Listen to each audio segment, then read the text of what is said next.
Class लेते हैं, जिस क्लास में देखते हैं राजस्थान में वन। क्या देखते हैं? राजस्थान में वन देखते हैं। ओके, भौगोलिक दृष्टि से राजस्थान में 3 प्रकार के वन पाए जाते हैं। कितने प्रकार के? 3 प्रकार के आपके वन पाए जाते हैं भौगोलिक दृष्टि से। ओके, और कौन कौन से हैं ये तीनों, ये भी देखते हैं अपन। ओके, तो सबसे पहले ये तीनों वनों के अपन नाम देखें। 3 प्रकार, 3 भागों में 3 प्रकार के वन है, ठीक है ना। 3 प्रकार के वनों में सबसे पहले हैं उष्ण कटिबंधीय, उष्ण कटिबंधीय कंटीले वन, कंटीले वन। और एक हो जाएगा आपके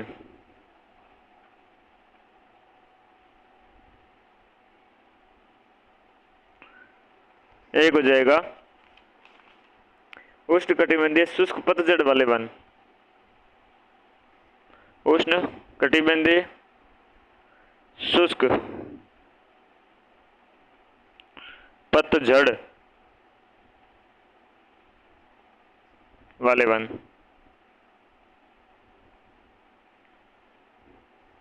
और एक हो जाएगा उपोष्ण पर्वतीय वन, या इसे ही हम कहेंगे अर्ध उष्ण कटिबंधीय सदाबहार वन।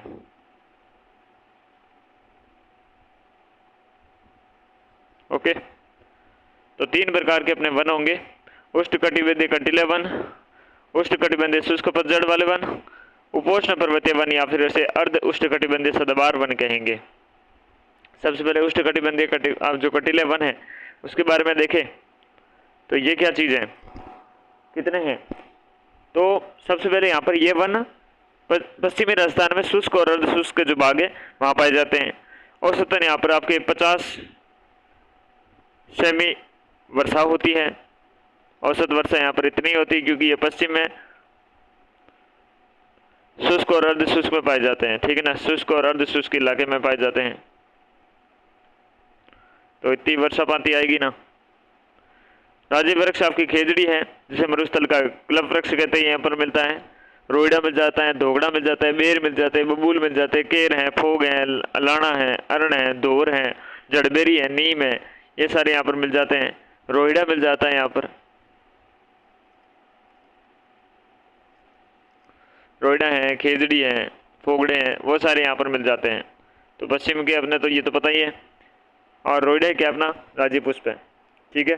ये बहुत बड़े क्षेत्र में विस्तृत है, अपने अच्छे खासे क्षेत्र में ये भी विस्तृत है, ठीक है ना। पश्चिम राजस्थान का आपको पता है 50 डिग्री सेल्सियस 50 सेंटीमीटर से वर्षा होती है। ये वाला इलाका पश्चिम के अरावली के अपने पश्चिम देख लो पूरा। कई घासें हैं यहाँ पर, घास भी आपके पाई जाती है। इसमें आपके दामन नाम सुना होगा, ये दामन घास है, यहाँ पर पाई जाती है आपके, ठीक है, जो दुधारू पशुओं के लिए अच्छी होती है। दामन के साथ एक नाम और है सेवण भी है, ये भी दुधारू पशुओं के लिए अच्छी है, ठीक है ना। सेवण घास भी क्या है इनके लिए अच्छी है, आपके पौष्टिक होती है, अच्छी। तापमान अधिक और वर्षा कम होता है। तापमान तो होता है इधर ज़्यादा, तापमान तो अधिक, और वर्षा ये होती है वर्षा कम इधर। छोटी छोटी यहाँ पर पत्तियाँ होती है, छोटी छोटी क्या होती है, छोटी पत्तियाँ होती हैं, छोटी और मोटी, छोटी और मोटी होती है। इससे क्या है, वाष्पोर्जन जो वाष्पीकरण है ये होता है कम। वाष्पोत्सर्जन की क्रिया, वाष्पीकरण की क्रिया वो कम होती है, सॉरी वाष्पीकरण कम होता है, ठीक है ना। और जड़ें होती है ना, ये बहुत गहरी और लंबी होती है, लंबी और गहरी, लंबी गहरी। कंटीले वनों में ऐसे में होता है, ठीक है ना, काफी नीचे तक पानी ले लेती है, ठीक है ना। वनस्पति को मरूदबिद वनस्पति भी कहते हैं, मरूदबिद मरूदबिद आपके मरूदबिद क्या है, वनस्पति कहते हैं। और क्या चीज़ है, और यहाँ पर झाड़ियाँ हैं, कंटीले वृक्ष पाए जाते हैं। ज़्यादातर आपकी क्या है, यहाँ पर झाड़ियाँ हैं और कंटीले वन वन्य वृक्ष पाए जाते हैं। पेड़ों की जड़ें लंबी होती है, कंटीले होती है, पता है आपको, पता है। और मरुस्थलीय वनस्पति की विशेषता में हमने देखा कि तापमान कम होता है, कम वर्षा वाली जगह होती है, अधिक तापमान होता है, पत्तियां मोटी होती है, वाष्पीकरण कम होता है, जड़ें गहरी होती है, जमीन में काफ़ी नीचे तक पानी प्राप्त कर लेती हैं। बस इतनी बातें आपके प्रमुख रूप से याद रखनी है। किसके बारे में? इतनी सी बातें आपके उष्णकटिबंधीय कंटीले वन है उसके बारे में आपको याद रखनी है। ठीक है, फिर हम बात करें उष्णकटिबंधीय आपके शुष्क पतझड़ वाले वन। तो ये इसका आपके क्या है, विस्तार राजस्थान के बहुत बड़े इलाके में है। राजस्थान में बहुत बड़े इलाके में है, बहुत बड़े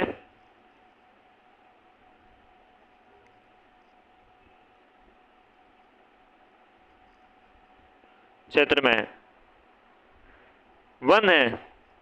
ये 50 से यहाँ पर 100 आपके सेंटीमीटर की वर्षा होती है। 50 से 100 सेंटीमीटर तक की वर्षा होती है यहाँ पर। मानसूनी वन कहते हैं इसे। फिर क्या है, पतझड़ जाता है यहाँ पर मानसूनी वन है ये। और साथ ही में वन मध्य, दक्षिणी और दक्षिणी पूर्व में आपकी क्या विस्तृत है। तो राजस्थान में मध्य में है, दक्षिण में है और दक्षिणी पूर्वी में है। यहाँ तक इस हिसाब से आपके फैले हुए हैं। मुख्यतः आपके बांसवाड़ा हो गया, डूंगरपुर हो गया, ठीक है ना, चित्तौड़गढ़, सिरोही और जो ये आपके आड़ूती का लगभग बेल्ट हो गया, कोटा, बूंदी, बारा, झालावाड़ वाला, बूंदी कोटा लगभग आपके बारा वगैरह और झालावाड़ वगैरह हो गया, ठीक है ना, इधर वाला बेल्ट। अलवर, अजमेर, जयपुर, सवाईमाधोपुर, करौली, बूंदी टोक वाला यहाँ पर एक देख लो, ये वाला एक बेल्ट, यहाँ पर बूंदी को बेल्ट में शामिल कर दो ऊपर, क्योंकि ऊपर है थोड़ी सी। तो सवाईमाधोपुर, करौली वगैरह यहाँ पर हो गए, ठीक है ना।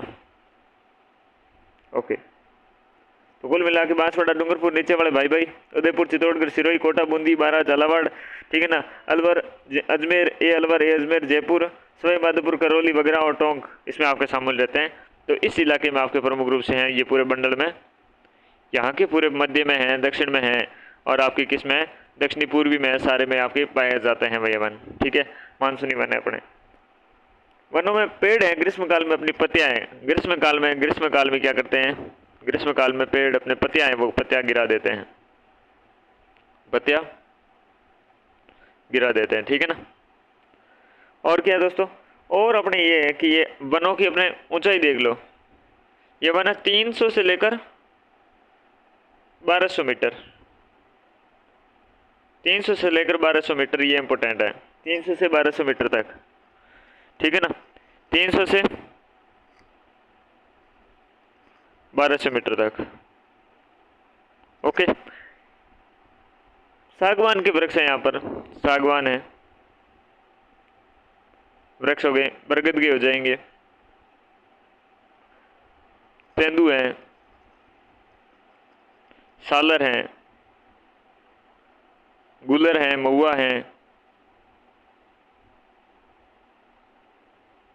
और भी बहुत सारे हो जाएंगे। और भी आपके देखे तो आंवला है, आम है, नीम है, शीशम है,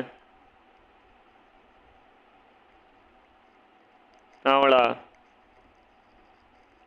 आम, ठीक है ना, नीम हो गया, ठीक, सीताफल हो गया, साल हो गया, साल हो गया, डाक हो गया यानी कि प्लास वगैरह। ओके, तो ये वन पाए जाते हैं, सॉरी ये वृक्ष इस वनों में पाए जाते हैं लगभग।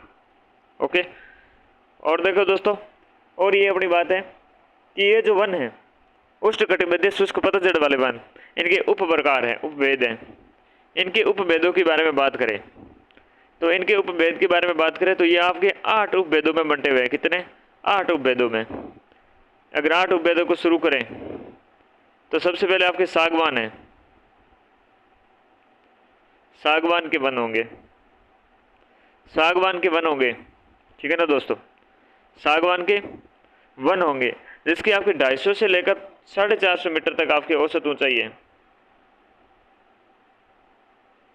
250 से लेकर 450 मीटर तक।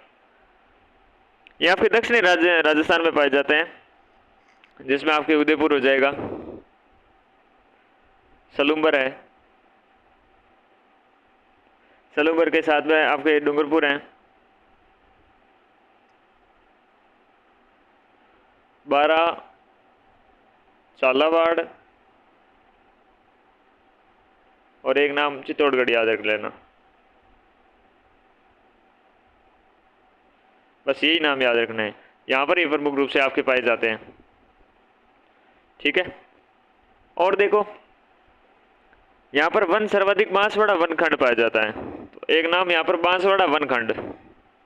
वनखंड कौन सा? बांसवाड़ा वनखंड। ओके। औसत ऊंचाई देख ली 250 से 450। अधिकतर सागवान वन है, तो सागवान के वृक्ष ही हो गए। अन्य में आपके तेंदुआ हैं, तेंदुए के साथ में खेर हैं, हल्दू है, हल्दू के साथ में आपके हो जाएंगे सेमड़ है, रीठा है, साथ में सिरीस है, दावड़ा है। ये सागवान वृक्ष में वन में आपके और वृक्ष देख रहे हैं, ठीक है ना। बहेड़ा है, बहेड़ा के अलावा इमली है,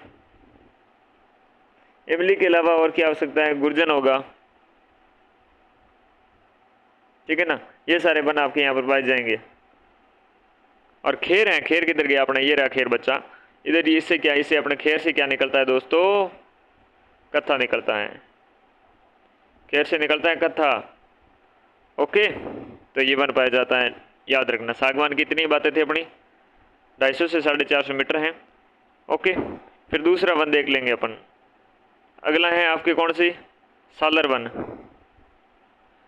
सालर के वन है आपके जो अरावली क्षेत्र हैं, अरावली वाले क्षेत्र हैं। इस अरावली के क्षेत्र में आपके प्रमुख रूप से ये पाए जाते हैं। ये 450 से ज़्यादा मीटर के आपके ऊपर है, 450 मीटर से ऊपर वाले हैं, ठीक है। और उदयपुर है, राजसमंद है, चित्तौड़गढ़ है, सिरोही है, पाली है, पाली के साथ में और कौन कौन? अजमेर है, जयपुर हो गया, अलवर हो गया, सीकर हो गया। यानी कि आपके अरावली के क्षेत्र में पाया जाता है। लगभग 450 मीटर हो जाएगा सालर के, 450 मीटर हो जाएगा, उससे ज़्यादा ही होंगे, ठीक है ना। पहाड़ियों की उस श्रेणी में पाए जाते हैं। सर्वाधिक वृक्ष सालर के मिलेंगे, ऑब्वियसली बात है। और भी मिल जाएंगे, जैसे कि आपके धोक हैं, धोक के साथ साथ में मिल जाएंगे आपके किसको? कटीरा है, कटीरा के साथ में दावड़ा है। ये वाले आपके वृक्ष मिल जाएंगे इस वनों पर। ओके। और जो सालर है, ये सालर की बात करें तो इससे गोंद प्राप्त होता है। एक बात तो ये, एक तो गोंद है, और एक इसकी जो लकड़ी है, लकड़ी आपके किसके काम आ जाती है? पैकिंग, पैकिंग के काम आती है, ठीक है ना। पैकिंग के काम आती है। जो लकड़ी के डिब्बे होते हैं ना, ये लकड़ी के डिब्बे की पैक करने में आपके काम आ जाती है। लकड़ी पैकिंग के डिब्बे हैं, ये डिब्बे हैं ना, इन्हें पैकिंग करने में काम आ जाती है इनकी लकड़ी। फिर बांस के वन है तीसरे नंबर पे। बांस के वन देखे, बांस के वनों में प्रमुख रूप से बांसवाड़ा है, चित्तौड़गढ़ है,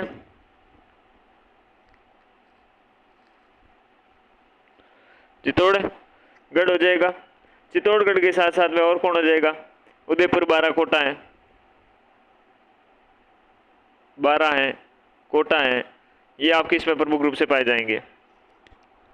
एक आध सिरोही वगैरह और लग दो, और क्या है, ठीक है। तो ये वाले क्षेत्र में आपके पाए जाते हैं। और बांस के वृक्ष ऑब्वियसली ज़्यादा होंगे, तभी तो ये नाम पड़ा है ना। अन्य वृक्षों में आपके दोगड़ा और सागवान के मिल जाएंगे। दोगड़ा है और सागवान है, ये वन और मिल जाएंगे यहाँ पर। ठीक है, फिर चौथे नंबर पे अपना कौन सा है? चौथे नंबर पे मिल जाएगा धोगड़ा के वन ही। इसी का उपविभाजन देख रहे हैं किसका? उष्णकटिबंधीय शुष्क पतझड़ वाले वन का धोगड़ा, धोगड़ा वन है। तो धोगड़ा वन के बारे में अगर हम बात करें तो ये 240 से 760 मीटर की ऊंचाई पे मिलते हैं और 450 से ऊपर सालर मिलते हैं, 250 से 450 के बीच शुष्क सागवान के वन मिलते हैं और 300 से 1200 के बीच ओवरऑल आपको उष्णकटिबंधीय शुष्क पतझड़ के वाले वन मिलते हैं। ठीक है, तो ये इनकी ऊंचाई रहने वाली है धोगड़ा की। रेगिस्तान के क्षेत्र को छोड़ दो, रेगिस्तान को छोड़ दो, शेष राजस्थान में सर्वाधिक आपके यही वन है। ठीक है ना, सर्वाधिक धोगड़ा के वन मिलेंगे। ओके, और ये आपके प्रमुख रूप से मध्य कोटा है, बूंदी है, सवाई माधोपुर है, जयपुर है, अजमेर है, राजसमंद है। राजसमंद के अलावा आपके कौन से हो जाएंगे? चित्तौड़गढ़ हो जाएगा, जी चित्तौड़गढ़ आदि आपके प्रमुख रूप से शामिल रहने वाले इसके अंतर्गत बड़े वाले जिले। वनों में सर्वाधिक वृक्ष आपके धोगड़ा के ही मिलते हैं, ऑब्वियसली बात है, तभी धोगड़ा के वन नाम है। बाकी आपके पलास और अरडू मिल जाते हैं। ओके, पलास और अरडू मिल जाते हैं। धोगड़ा के को धोंक नाम से भी जानते हैं और धोंक की लकड़ी को मजबूत होती है, इसे जलाकर क्या बना सकते हैं? आपने कोयला बना सकते हैं जलाकर। ठीक है ना, धोंक को जलाकर कोयला बना देंगे। फिर अपना पांचवा हो जाएगा पलास के वन, पलास वन हो जाएंगे। अगला कौन सा वन हो जाएगा? पलास वन हो जाएंगे। पलास वन है वन के जो पहाड़ियां हैं, पहाड़ियों में आपके प्रमुख रूप से जो कठोर और समतल, कठोर और पथरीले जो क्षेत्र हैं, पठारी धरातल है, ठीक है ना कोई, वहां पर क्या प्रमुख रूप से ये पाए जाते हैं? ये आपके प्रमुख रूप से पलास में अलवर में मिल जाएंगे, अजमेर में मिल जाएंगे, सिरोही में मिल जाएंगे।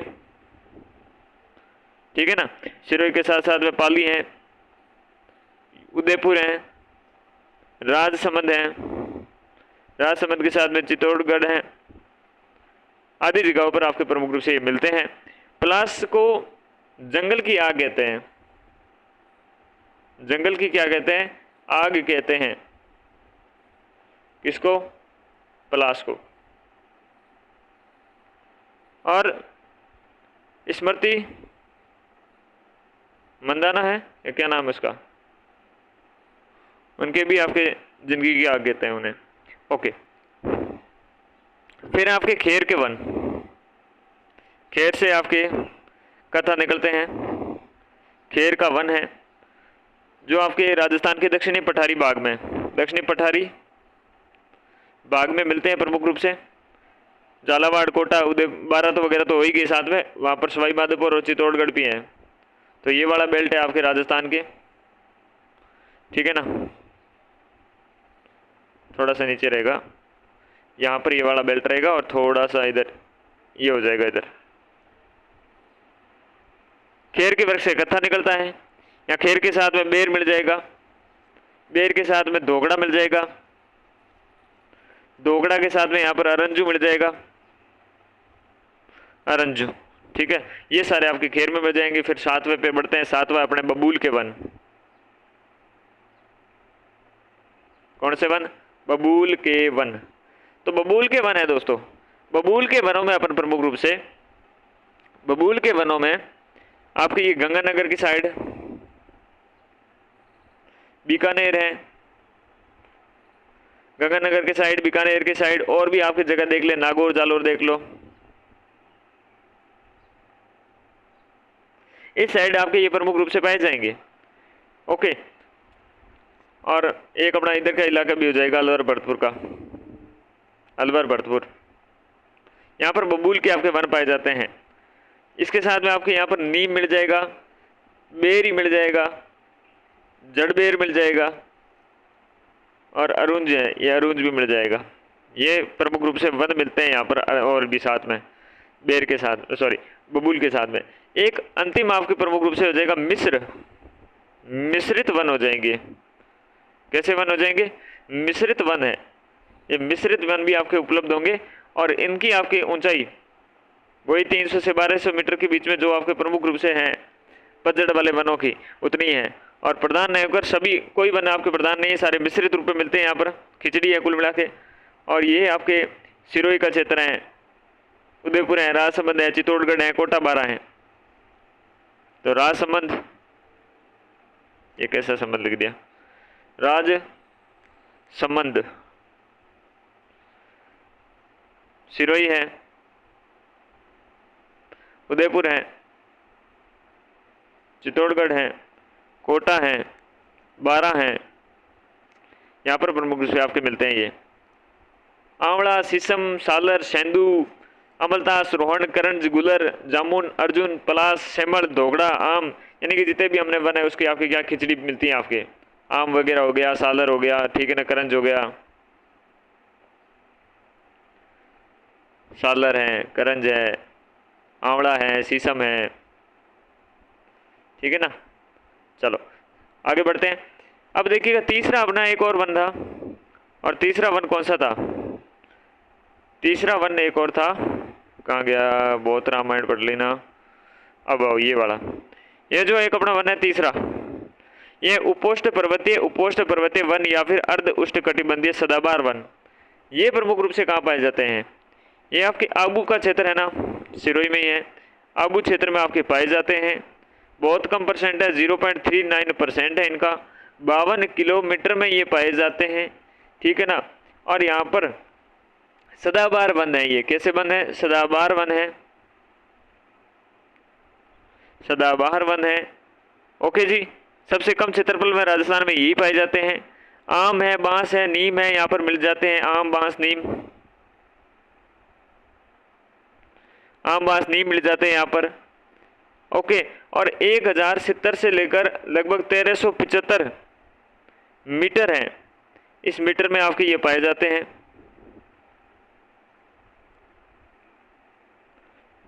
ओके। और क्या चीज़ है? और इसमें आपके प्रमुख रूप से 150 सेंटीमीटर की तो यहाँ पर वर्षा हो जाती है। फिर तो बहुत अच्छी बात है ना, बिल्कुल बहुत अच्छी बात है, ये बातें यहाँ से निकल के आती हैं, ठीक है ना। सिरोही में ये प्रमुख रूप से आपके पाया जाता है, ओके। नेक्स्ट हम बात करें दोस्तों, नेक्स्ट बात अपनी किसकी, कलर चेंज की करते हैं, ओके। एक वो व्यक्ति हुए चैंपियन और राठी एंड आपके सेठ जी, चैंपियन एंड सेठ हुए, इन्होंने 1968 में दो आपके प्रकार हैं, दो प्रकारों में आपकी क्या है, वन है, इनको बांटा। एक शुष्क उष्ण कटिबंधीय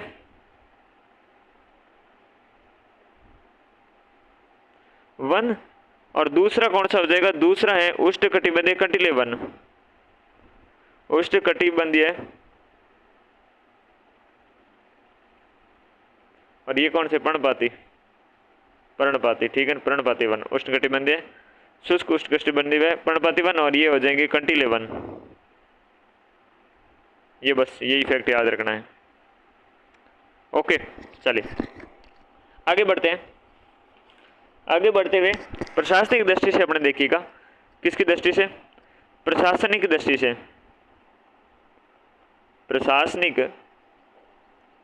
से, प्रशासनिक दृष्टि से भी आपकी क्या है, वन है, इन वनों का वर्गीकरण किया गया है, ओके।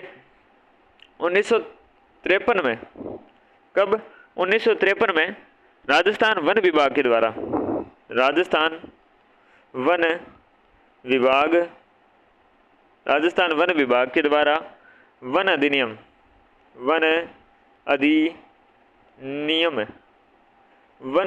आता है 1953 में, ओके, वापस बता रहा हूँ, 53 में है, 53 में है, 53 में है। ठीक है, 3 श्रेणियों में बांटते हैं। एक है आपके आरक्षित, आरक्षित, एक है आरक्षित वन है। आरक्षित वन का अर्थ होता है भाई, यहाँ पर किसी भी प्रकार की जो आर्थिक गतिविधि है, ये आर्थिक गतिविधि नहीं होगी, नहीं होगी, नहीं होगी। ओके, और ये आपके सर्वाधिक है, ये उदयपुर है, और उदयपुर के साथ में चित्तौड़गढ़ है। यहाँ पर पाए जाते हैं आरक्षित वन, सर्वाधिक हैं आपके, और ये टोटली 50, ये टोटल कितना 36.95% है, 36.95% है, 36.95% है। ये आरक्षित वन होगी। किसी प्रकार की आर्थिक यहाँ पर गतिविधि नहीं होगी। उदयपुर चित्तौड़गढ़ में सर्वाधिक है, आपके 36.95% है आरक्षित के, रिजर्व के। अब प्रोटेक्ट देखे रक्षित वन, रक्षित वन देखिए दोस्तों, रक्षित वन आपके प्रमुख रूप से जहाँ पर अगर परमिशन मिल जाए तो सूखी लकड़ी एकत्रित कर सकते हो, लाइसेंस अगर मिल जाए तो पशु चारण करवा सकते हो। ठीक है, लाइसेंस की बात है, लाइसेंस मिल जाए तो ये आप छोटे मोटे काम कर लेना। लाइसेंस, पशु चारण है, लकड़ी है, ठीक है ना। और ये आपके कितने परसेंट है, ये 56.43%, 56.43% है। और ये सर्वाधिक आपके कहाँ पाए जाते हैं, सर्वाधिक 12 और करौली में। ये हो गए रक्षित वन। रक्षित वन सर्वाधिक आपके हैं 56.43%। लाइसेंस के द्वारा पशुचारण और लकड़ी एकत्रित कर सकते हो आप। और सर्वाधिक आपके 12 और करौली में पाए जाते हैं, 12 और करौली में। तीसरे पे आता है अवर्गीकृत वन।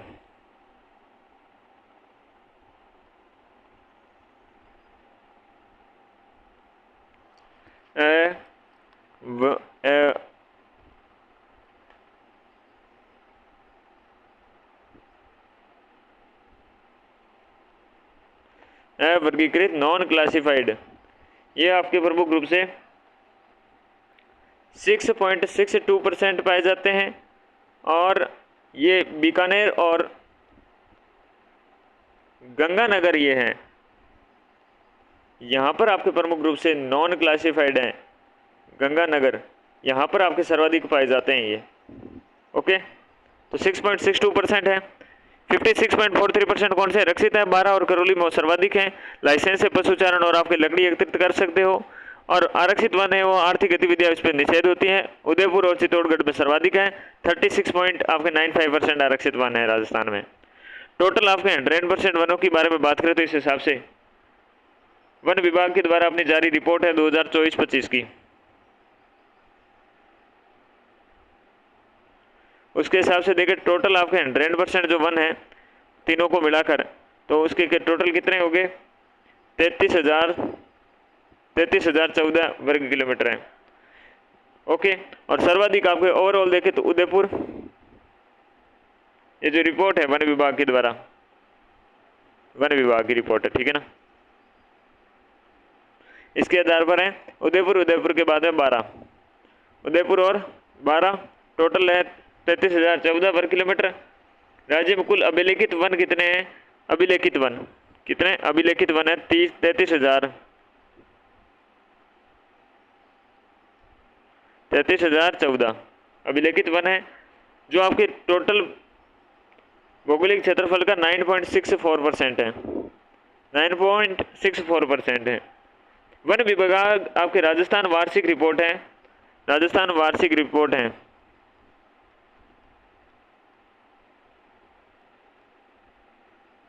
वन विभाग की, तो उसमें 2023-24 के अनुसार जो अपने प्रति व्यक्ति हैं उसमें औसत है, एवरेज औसत आपके वनावरण और वृक्षावरण है, व्यक्तिगत रूप से कितना है, व्यक्तिगत रूप से 0.037 7 हेक्टेयर। Okay, 0.037 hectare. वन विभाग के बारे में बात करें, ये रहा दोस्त वन विभाग। इस वन विभाग की अपने राजस्थान की बात ही करेंगे ना भाई। इसकी स्थापना 1950 में की जाती है। कब की जाती है? 1950 में की जाती है।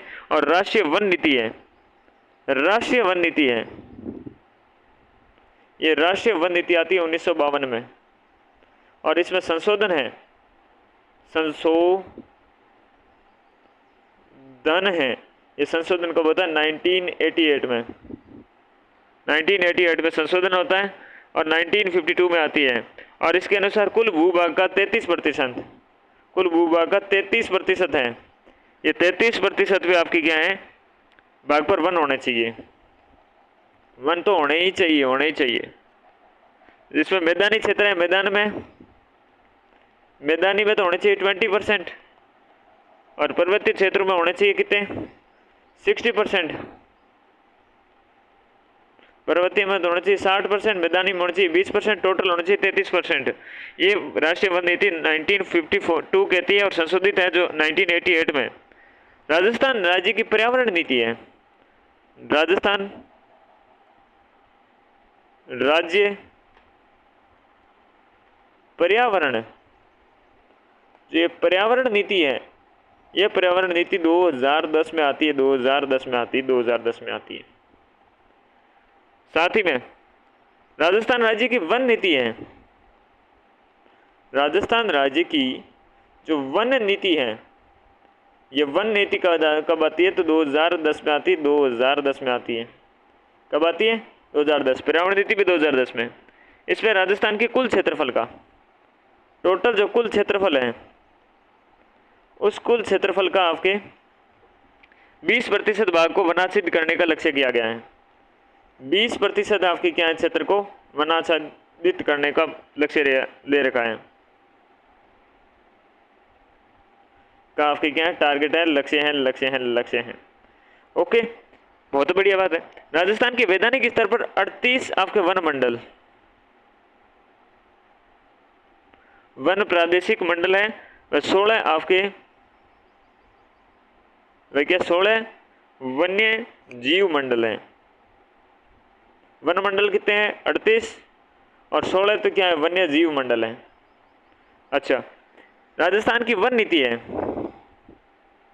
राजस्थान वन नीति एक है अपनी लेटेस्ट वाली, यूँ तो 2010 में आती है पहली वाली, लेकिन 2023 की बात करें जो 5 जून को आती है, 2023 में आएगी, पिछली बात है। इस नीति के तहत वन है,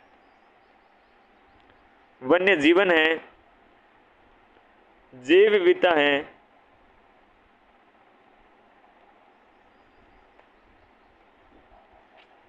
और संरक्षित क्षेत्रों के सतत, जो संरक्षित क्या क्षेत्र हैं, इनकी क्या करना चाहिए? सतत आपके रूप से प्रबंधन को बढ़ावा दिया जाए। प्रबंधन है, इस प्रबंधन को क्या दिया जाए? बढ़ावा दिया जाए। बढ़ावा दो, प्रबंधन बढ़ावा दो।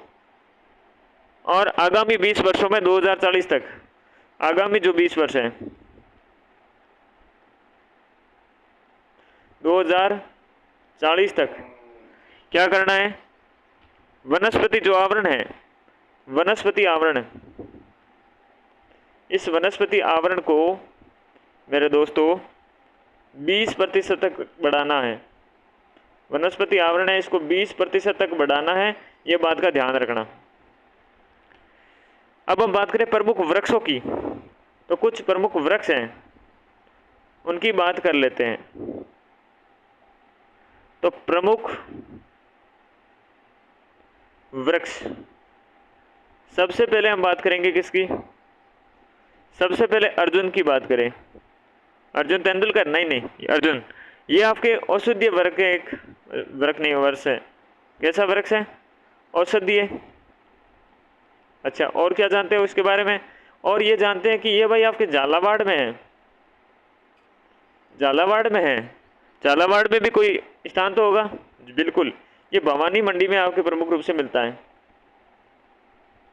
अच्छा, भवानी मंडी में मिलता है क्या? बिल्कुल, इतना ही जानते हो इसके बारे में। हाँ, और किसके बारे में जानते हो? और हम शीशम के बारे में जानते हैं कुछ। शीशम के बारे में क्या जानते हो कि ये गंगानगर और जो हनुमानगढ़ है, हाँ इनका क्या, तो यहाँ पर आपकी प्रधानता मिलती है शीशम की। अच्छा यहाँ पर मिलती है क्या, बिल्कुल। और किसके बारे में, बिलायती कीकर सुना है सर, बिल्कुल सुना है। तो बिलायती कीकर के बारे में भी हम भी जानते हैं। बिलायती कीकर के बारे में क्या जानते हो, बिलायती कीकर के बारे में इसे बबूल भी कहते हैं अच्छा ये तो मुझे भी पता था। तो आपको ये भी पता होना चाहिए कि राजस्थान में पाई जाने वाली यह वृक्ष प्रजाति मूल रूप से अन्य क्षेत्र से विदेशी प्रजाति आपके जो प्रजाति से लाई गई है। अच्छा हाँ, कि रोंज या फिर सफ़ेद कीकर, धौ और कुमटिया व देसी बबूल आदि राजस्थान की स्थायी और देशज आपके वृक्ष प्रजातियां हैं। जो आपके रोंज है या फिर इसे कहते हैं सफ़ेद कीकर, रोज सफ़ेद कीकर, सफ़ेद कीकर के साथ में धौ, ऐसे धव कहते हैं, और कुमटिया, और कुमटिया के साथ साथ में ही आपके देसी बबूल हैं। देसी बबूल नाम आते ही पता चलता है कि आपकी क्या है, देसी प्रजातियां हैं। देशज या स्थानीय प्रजातियां हो जाएगी, वृक्ष प्रजातियां हो जाएगी, ठीक है ना, देसी या देशज, बिल्कुल। अब आपको थोड़ा खेजड़ी के बारे में भी बता देते हैं। बिल्कुल बताओ, हमारा हमारा क्या है, हमारा तो ये भाई राज्य वृक्ष है। क्या है, राज्य वृक्ष है, इसके बारे में तो बताना है। तो राज्य वृक्ष का आपके दर्जा कब मिला, 1983 में मिला। अच्छा ये तो पता, तो ये पता है। तो राजस्थान के इसे आपकी क्या कहते हैं, गौरव कहते हैं, समी वृक्ष कहते हैं इसे। राजस्थान का ये जो राज्य, इसका कल्प वृक्ष कहते हैं। झांटी के नाम से भी आपके स्थानीय नाम से जानते हैं। और विजय लक्ष्मी और दशहरे के अवसर पर इसकी खेजड़ी की पूजा करते हैं। सर सब पता है हमको, सब पता है, लेकिन आप बस इतना बता दो इसका वैज्ञानिक नाम क्या है। हमें ये पता है कि इसका वैज्ञानिक नाम है प्रोसोपिस। प्रोसोपिस के साथ में आपके सिनेरियो, सिनेरियो ने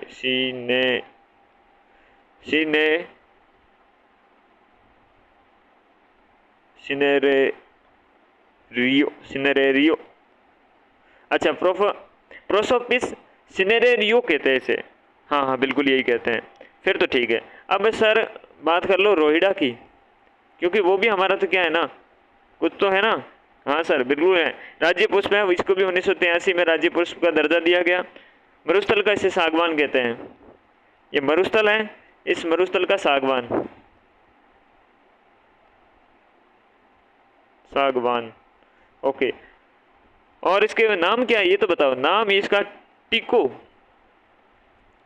टिको मेला, टिको मेला सर एंडुलेटा है क्या, बिल्कुल टिको मेला, टिको मेला एंडुलेटा। फिर महुआ वृक्ष है, उसके बारे में भी कुछ बता दो।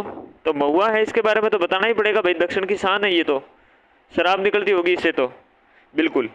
आपके इसे मधुका क्या कहते हैं, मधुका, मधुका के साथ भी इसे कहते हैं लोंगीफोलिया,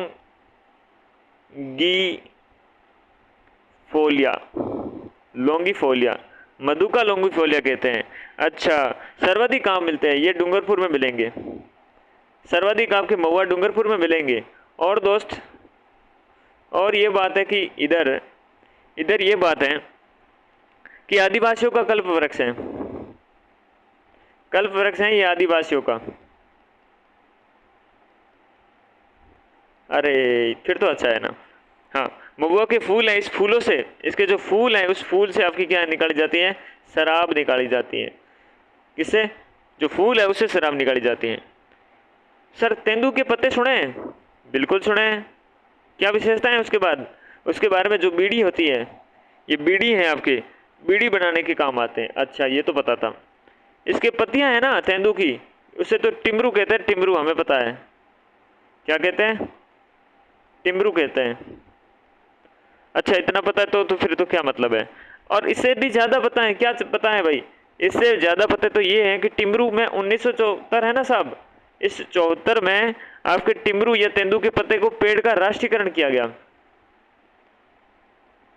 अच्छा राष्ट्रीयकरण ही कर लिया, बिल्कुल ओके, 1974 का पता है। तेंदू के पत्ते का मुख्यतः उत्पादन होता है साहब कहाँ कहाँ पर, प्रतापगढ़ में होता है, प्रतापगढ़ है तो डूंगरपुर तो होगा ही होगा, और जब डूंगरपुर है तो बांसवाड़ा तो होगा ही होगा, और ये सब है तो आपके उदयपुर भी लगा दो, उदयपुर है तो सलूम्बर भी लगा दो। सलूम्बर अगर है तो सलूम्बर के साथ में अब क्या लगाए, चित्तौड़गढ़ लगा दो, बारा लगा दो, ठीक है ना, झालावाड़ है। यहाँ पर आपके प्रमुख रूप से तेंदू के आपको पेड़ मिलेंगे। प्रमुख घास भी देख ले तो सर, पेड़ देख ले तो घास भी देखो, घास भी जरूरी है, वरना खाएगी क्या बकरियां। अच्छा घास भी देख लेते हैं। सबसे पहले खस घास है, इसे क्या कहते हैं, वेटीवर भी कहते हैं। क्या कहते हैं, वेटीवर भी कहते हैं। सब सुगंधित घास है ये। शरबत है, इत्र है, इन सब के बनाने के काम आती है। टाटिया है, टाटिया कहीं होते हैं, पर्दे होते हैं, पर्दे क्या होते हैं, पर्दे हैं, इनमें उपयोगी हैं। सर्वाधिक ये कहाँ पर पाई जाती है, ये जैसलमेर वगैरह में नहीं पाई जाती। ये आपके 4 जगह याद रखना, एक तो भरतपुर याद रखना, एक याद रखना सवाई माधोपुर, माधोपुर के साथ में आप याद रखना टोंक और अजमेर, यहाँ पाई जाती हैं खस। अच्छा ये बात, बिल्कुल ये बात। इसके बाद आप ये बताओ, सेवण और लीलन हमने सुना, ये पशु के चारा के रूप में उपयोगी है। गोडावण की शरण स्थली कहते हैं उसे, लिलोण, सेवण और लिलोण कहेंगे, सेवण और लिलोण, लीलोण। ये क्या है आपके, जो गोडावण है, गोडावण उसकी शरण स्थली है ये। अच्छा फिर तो बढ़िया है। जैसलमेर बाड़मेर में पाई जाएगी, राष्ट्रीय मरुस्थल उद्यान है वहाँ पर। दामन है, दुधारू जो पशु हैं उनके लिए आपके उपयोगी है, ये भी जैसलमेर में है, जैसलमेर। ओके ठीक है। बांस है, सबसे आपके सर्वाधिक लंबी जो घास है, ये भी एक घास है एक तरीके की, ठीक है ना, सबसे लंबी घास है ये। ओके, और आदिवासियों का हरा सोना है ये, हरा सोना है, हरा सोना आदिवासियों का। सर्वाधिक बांसवाड़ा डूंगरपुर में पाया जाएगा, बांसवाड़ा, उदयपुर और चित्तौड़गढ़। उपयोग है इसका आपके, टोकरी बना ली, चारपाई बना ली, झोंपड़ी बना ली, झोंपड़ी के साथ साथ में और क्या बना ली, कागज बना लिया, फर्नीचर बना लिया, इनके लिए काम आते हैं। अच्छा बिल्कुल हाँ। बुरघास सुना एक नाम, बुरघास, ये क्या है, देखो बुरघास है ना, ये बुरघास सुगंधित घास है ये भी, और बीकानेर की साइड पाई जाती है, बीकानेर। खस की तरह नहीं है कि सवाई माधोपुर है, भरतपुर है, टोंक अजमेर में पाई जाए, नहीं, ये अपने बुर कहाँ मिल जाएगी, बीकानेर में मिल जाएगी। मोचिया घास है, मोचिया आपके ताल छापर अभ्यारण्य में मिलेगी, मोचिया, मोचिया ताल छापर, ताल छापर कहाँ पर है, चूरू में। ओके, कांग्रेस घास एक प्रकार का खरपतवार है, कांग्रेस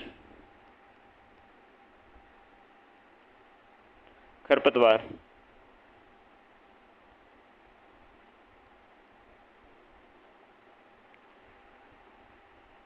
ओरण एक पवित्र जगह है, ठीक है, पश्चिमी राजस्थान में पवित्र आपके उपवन होता है जिनका पारिस्थितिक और सांस्कृतिक महत्व होता है, ठीक है ना। वन उत्पाद देखे, अब वन उत्पाद भी देख लेते कुछ। वन उत्पादों में क्या देखेंगे, वन उत्पाद में अपन प्रमुख रूप से गोंद है ना, अनेक आपके प्रकार से गोंद अनेक वृक्षों से निकलता है।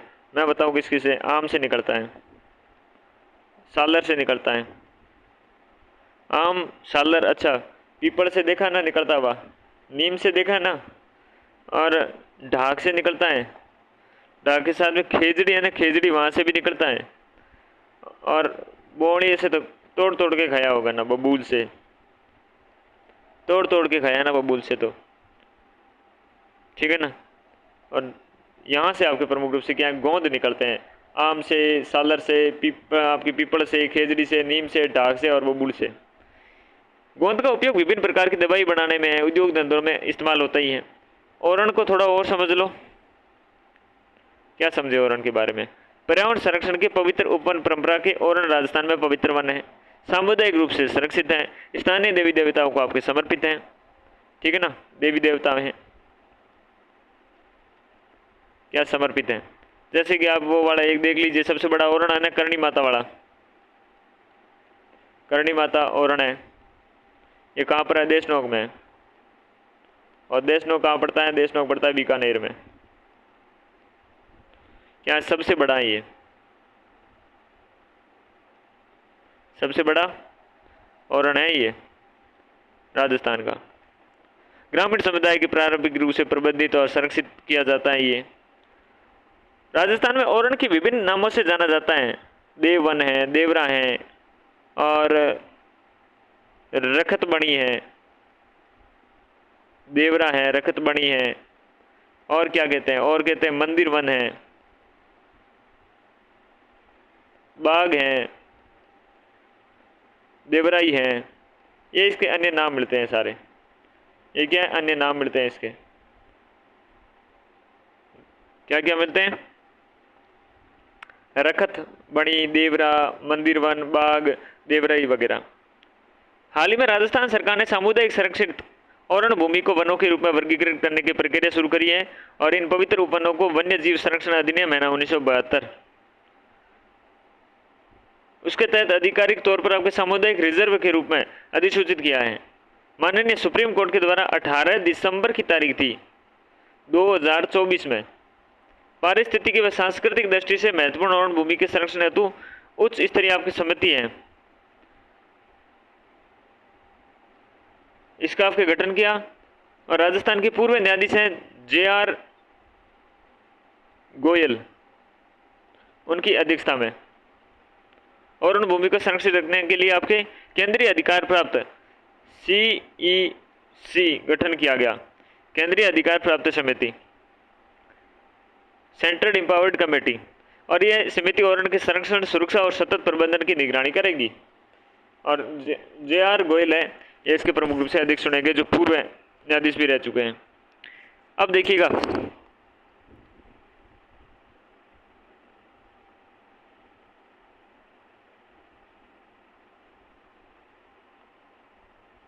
यहाँ आइएगा और क्या देखेंगे, यहाँ से अब अपन देखने के शुरू करते हैं कि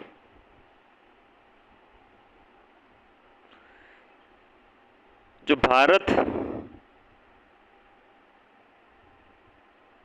वन स्थिति रिपोर्ट है, भारत वन स्थिति रिपोर्ट किस नाम से जानी जाती है, 2023। और राजस्थान विशेष के बारे में बात करें, राजस्थान वन स्थिति रिपोर्ट राजस्थान के बारे में, सॉरी, भारत वन स्थिति रिपोर्ट 2023 राजस्थान के संदर्भ में बात करें। जारी करने वाली संस्था तो है पर्यावरण,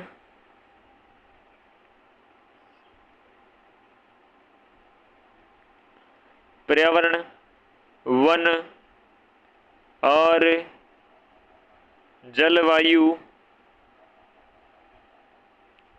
परिवर्तन, जलवायु परिवर्तन मंत्रालय के द्वारा, जो कि आपके संस्था हैं इसके अधीन है भारतीय वन सर्वेक्षण FSI देहरादून, FSI देहरादून, बिल्कुल। प्रथम संस्करण है 1987 में आता है और लेटेस्ट वाला आता है 18वां, जो कि आता है 21 दिसंबर 2024 को आता है, 21 दिसंबर 2024 को आया हुआ है। ISFR भारत वन स्थिति रिपोर्ट को प्रति 2 वर्ष पश्चात आपके जारी किया जाता है, ठीक है ना, प्रति 2 वर्ष पश्चात आपके जारी किया जाता है। और बात करें बिल्कुल करें, जो आपकी मर्जी वो करें।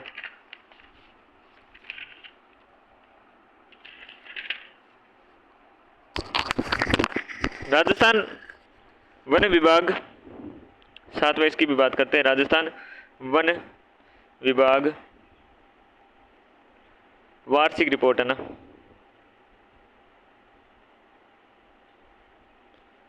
दो हजार 24-25, राजस्थान वन विभाग वार्षिक रिपोर्ट 2024-25, इसके बारे में साथ में बात करें तो आपके वन क्षेत्र हैं। सबसे पहले क्या वन क्षेत्र हैं, इस वन क्षेत्र के बारे में बात करें, जिसे अभिलेख वन कहते हैं। अभिलेखित वन, तुलना करके पढ़नी पड़ेगी। 18वीं में देखें, जो अपने ISFR की हैं उसके आंकड़े में देखें, वन क्षेत्र या फिर आपके अभिलेख वन के नाम से जाने तो इस पर कितने हैं, ये आपके 9.60% हैं, 32,869 वर्ग किलोमीटर, ठीक है ना। ये बात है, कितने हैं वन क्षेत्र आपके अभिलेख वन, कितना है 9.60 है, जो कि आपकी वृद्धि हुई है पिछले साल की तुलना में। और कितने की वृद्धि हुई है, 0.01 की वृद्धि हुई है, 6 किलोमीटर, 6 वर्ग किलोमीटर की। ओके, वन क्षेत्र हो गया, बिल्कुल। इसके बाद अगर देखें क्या वृक्षावरण, वृक्षावरण का देखें तो वृक्षावरण आपके कितना है, 3.16% है।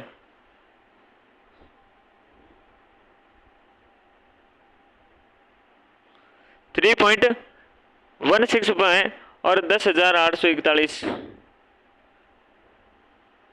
वर्ग किलोमीटर जाएंगे। तो अपन एक बार परसेंट ही देखो, 3.16 वृद्धि हुई है, ये कितने की वृद्धि हुई है, वृद्धि हुई है अच्छी खासी, 4.61% की वृद्धि हुई है।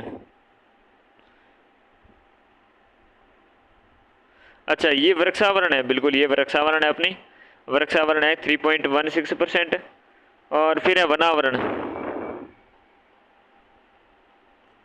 वनावरण है आपके 4.83%,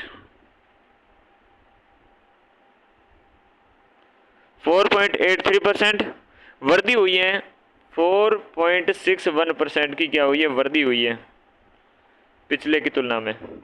ओके, ये बात है, बिल्कुल ये बात है।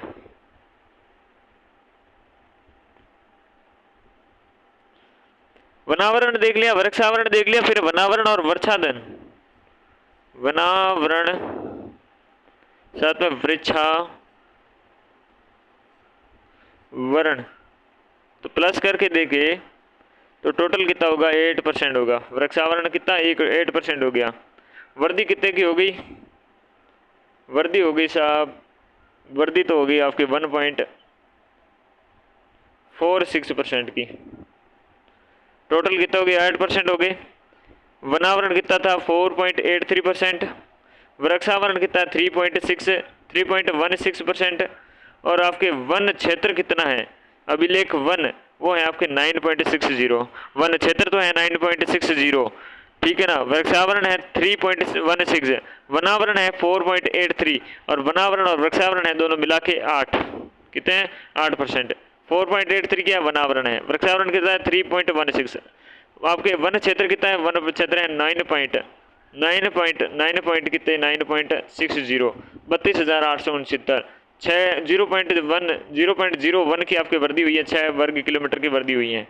वृक्षावरण में आपके 4.61 की और वनावरण में 4.61 की। वनावरण में कितनी हुई, वनावरण में थी, ये गलत लिख दिया, वनावरण में हुई आपके वन के आवरण में 0.53% की तो कमी हुई है लाडा, क्या हुई है, कमी हुई है। और वनावरण और वृक्षावरण में टोटल मिला के आपके 1.46 की बढ़ोतरी हुई है, 8% से 8% होगी अब कितनी, 1.46% होकर। तो ये बात है वृक्षावरण वनावरण और वनावरण और वृक्षावरण साथ में। अब देखिएगा राजस्थान भारत वन स्थिति रिपोर्ट 2023 और राजस्थान वन विभाग वार्षिक रिपोर्ट अपनी 24-25 के अनुसार राजस्थान में वनों की स्थिति।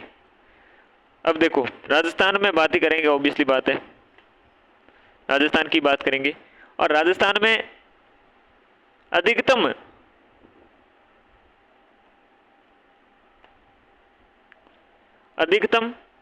वनावरण है परसेंट वाले जिले।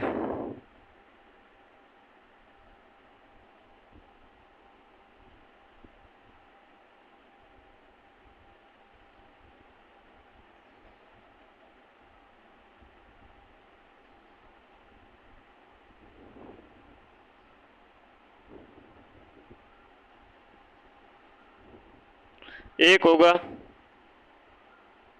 वर्ग किलोमीटर वाले जिले के हिसाब से। ओके, वनावरण की बात करते हैं। तो सबसे पहले राज्य में अधिकतम वनावरण परसेंट वाले जिले हैं, उस पर सबसे ज्यादा ऊपर ही ऊपर कौन होगा, उदयपुर होगा। कौन होगा, उदयपुर होगा। उदयपुर के बाद होगा प्रतापगढ़, प्रतापगढ़ के बाद होगा सिरोही, सिरोही के बाद होगा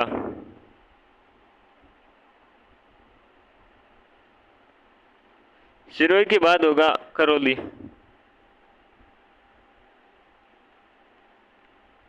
करौली के बाद होगा अलवर। ठीक है ना। तो उदयपुर सबसे ज्यादा है परसेंट के हिसाब से वनावरण, फिर प्रतापगढ़, फिर सिरोही, फिर करौली, फिर अलवर।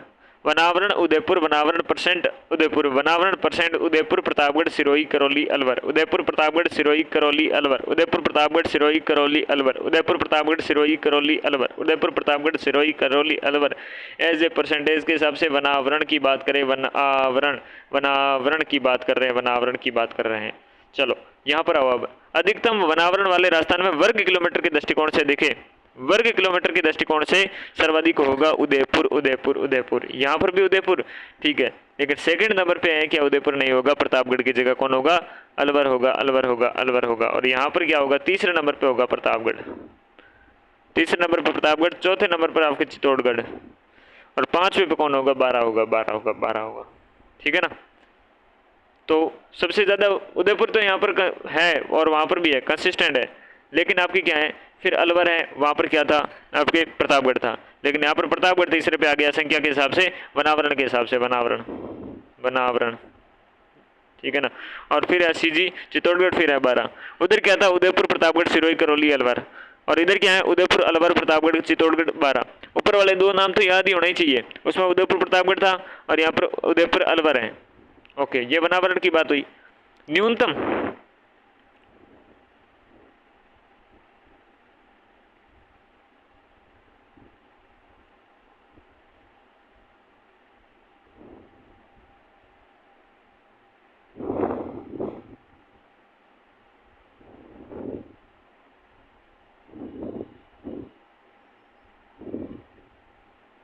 न्यूनतम राजस्थान में न्यूनतम वनावरण वाले जिले परसेंट के हिसाब से, और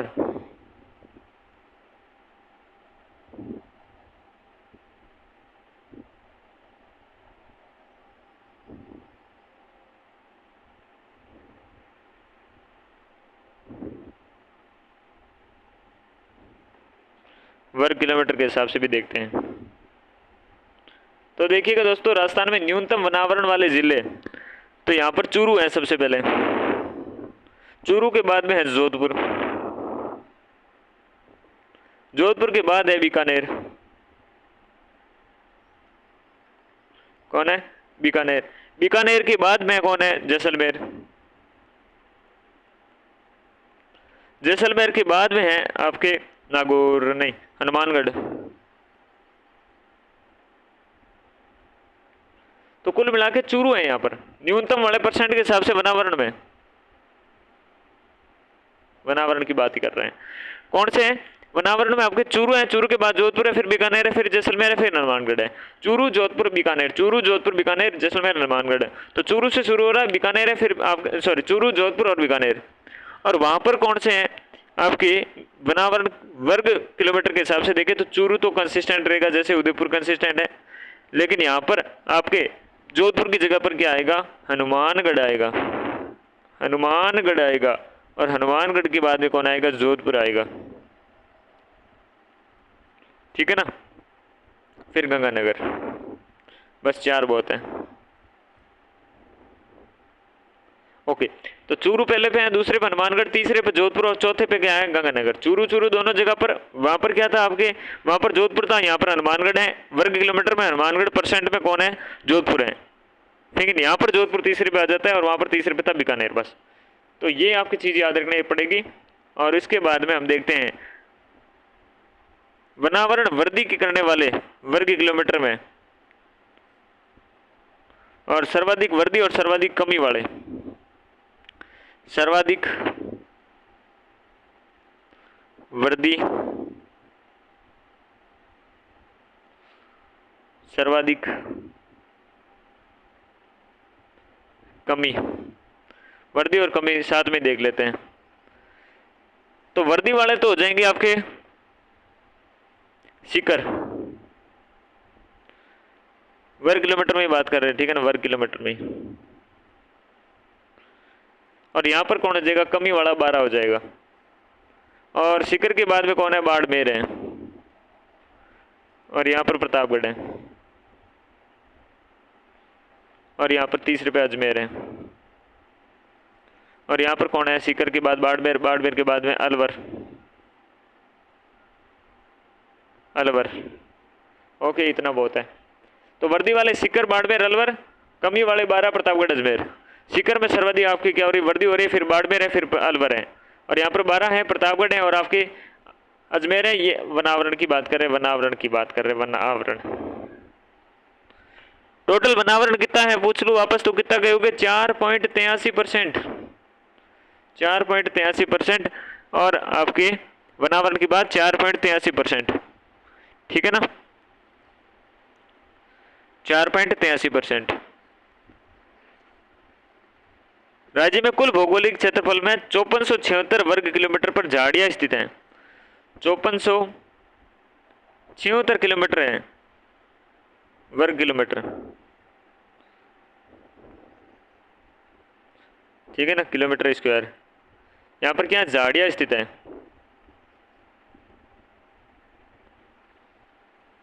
जो आपके कुल का 1.60%।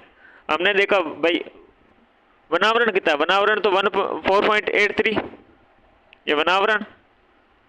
वृक्षावरण कितना, वृक्षावरण 3.16 वृक्षावरण,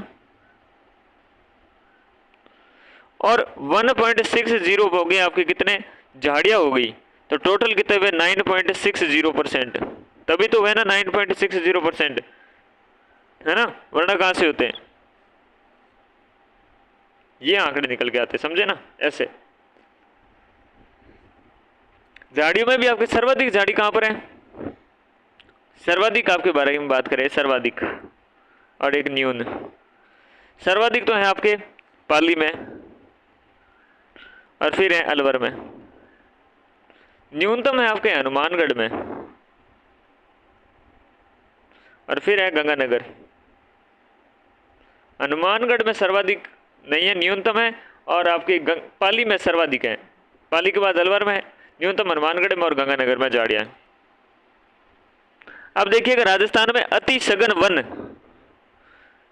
वेरी डेंसिटी आपके फॉरेस्ट देखे तो अलवर में आपके वेरी डेंसिटी फॉरेस्ट होंगे, अलवर में। अलवर के बाद में होंगे उदयपुर में, उदयपुर के बाद में होंगे सवाई माधोपुर में, और सवाई माधोपुर के बाद में होंगे राजसमंद में।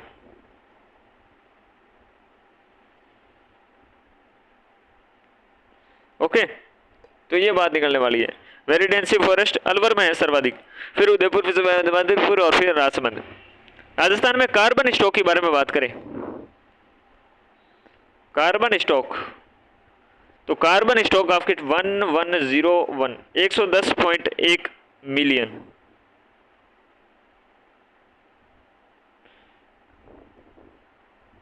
मिलियन।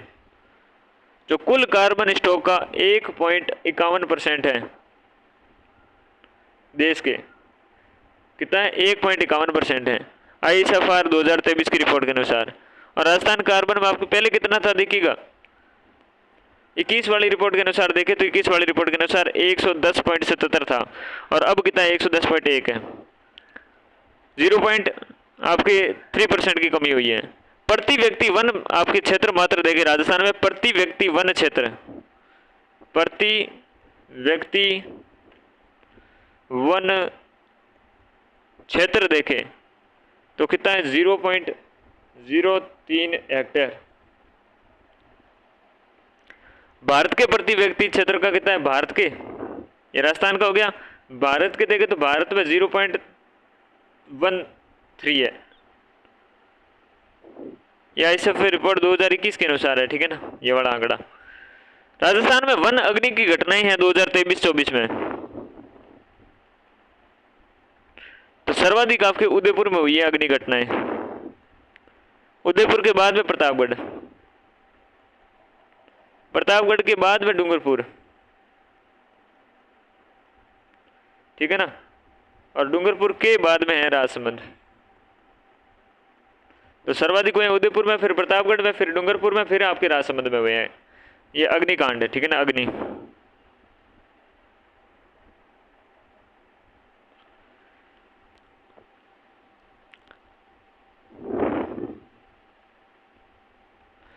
बात अगर करें अत्यंत अग्नि प्रवण क्षेत्र की,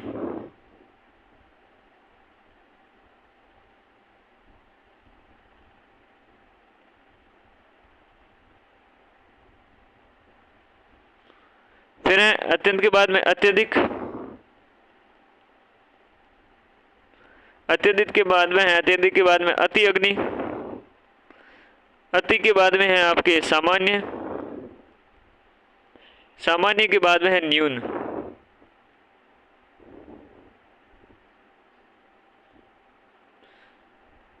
ठीक है ना। तो 2023 की बात करें और 17 और 18वीं जो 21वीं वाली भी है उसकी तुलनात्मक अध्ययन करना पड़ेगा। तो देखिएगा,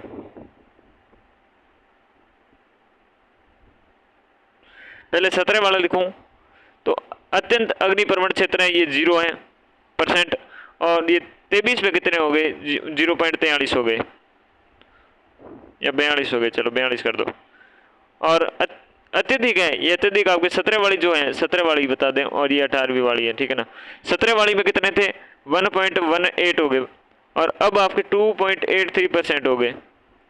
अति वाले 2.20 पहले थे, और आज 4.38% हो गए हैं। और सामान्य में 4.24% है, और वर्तमान में 5.90%। न्यून में 92.38, और वर्तमान में न्यून में है 86.47, ठीक है। तो ये आंकड़े रहने वाले हैं 0 से 0.42, 1.18 से 2.83, अति में हो गए 2.20 से 4.38, सामान्य से हो गए 4.24 से 5.90, और न्यून में हो गए 92.38 से 86 आपके 47। अब हम बात करें राजस्थान में, राजस्थान वन विभाग के द्वारा जारी रिपोर्ट 2024-25 के अनुसार जो 31/3/2024 तक हैं, उसके बारे में अगर हम बात करें तो आपके राजस्थान में न्यूनतम वन क्षेत्र वाले जिले देखते हैं, वन क्षेत्र की बात करते हैं। राजस्थान वन विभाग के द्वारा जो रिपोर्ट है 2024-25 राजस्थान वाली, उसमें देखिए न्यूनतम वन क्षेत्र, वन न्यूनतम वन क्षेत्र, पहले न्यूनतम देख रहे हैं फिर अधिकतम भी देख लेंगे, टेंशन मत लो। वन क्षेत्र, और ये वर्ग किलोमीटर के हिसाब से भी यहाँ पर देखना पड़ेगा ना, ये किसके हिसाब से? ये परसेंटेज के हिसाब से है, तो परसेंटेज के हिसाब से दोनों जगह पर चूर हुई है। वन क्षेत्र की बात करें ना कि वनावरण की, पहले हमने बात करी वो वनावरण की थी, और वन क्षेत्र के हिसाब से भी चूर हुई है। तो फिर क्यों बढ़ा रहे हो? दूसरे नंबर पे झोल है ना, जोधपुर है यहाँ पर तो, और यहाँ पर होगा हनुमानगढ़। अच्छा, वन क्षेत्र की बात है ना? हाँ वन क्षेत्र, वनावरण में भी यही आंकड़े थे ना? हाँ यही आंकड़े थे। अच्छा फिर तो ठीक है। लेकिन सर्वाधिक वगैरह वाले बात करें, सर्वाधिक की बात करें, यहाँ पर परसेंट की बात करते हैं, यहाँ पर आपके वर्ग किलोमीटर की बात करें, तो सर्वाधिक में आपके सबसे ऊपर कौन होगा? सर्वाधिक में आपके प्रतापगढ़ है। ये वन क्षेत्र की बात है, वन क्षेत्र की। वो वनावरण की थी, उसमें उदयपुर था, ठीक है ना? यहाँ पर प्रतापगढ़ होगा परसेंट में।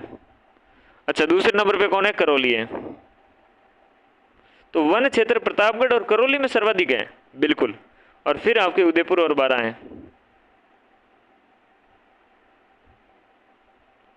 अच्छा हाँ, और किलोमीटर में देखें, वर्ग किलोमीटर में है तो वर्ग किलोमीटर में उल्टा कर दो, नीचे वाला 2 ना ऊपर ले आओ, उदयपुर आ जाएगा और उदयपुर के साथ में 12 आ जाएगा, उदयपुर और 12 आ जाएगा।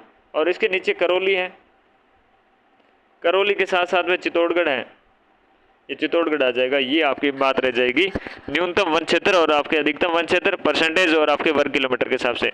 तो प्रतापगढ़, करौली और उदयपुर 12% के हिसाब से सर्वाधिक वन क्षेत्र, और आपके किलोमीटर के हिसाब, वर्ग किलोमीटर के हिसाब से उदयपुर 12, करौली और चित्तौड़गढ़। अच्छा ये बात, बिल्कुल ये बात। तो ये आपके प्रमुख रूप से वन से संबंधित जो बातें थी ये निकल के आती हैं आपके। और राजस्थान में वन और वन्य जीव संरक्षण हेतु प्रयास हैं। ये प्रयास देखे तो 12 सितंबर 1730 है ना, 12 सितंबर 1730 में खेजड़ी ग्राम में खेजड़ी के पेड़ों को काटने के आदेश दिए गए। अमृता देवी के नेतृत्व में महिला और पुरुष ने खेजड़ी वृक्ष से रक्षा करने के लिए पेड़ों से लिपट गए, और खेजड़ी बलिदान में अपने 363 व्यक्ति, जिसमें 294 तो थे पुरुष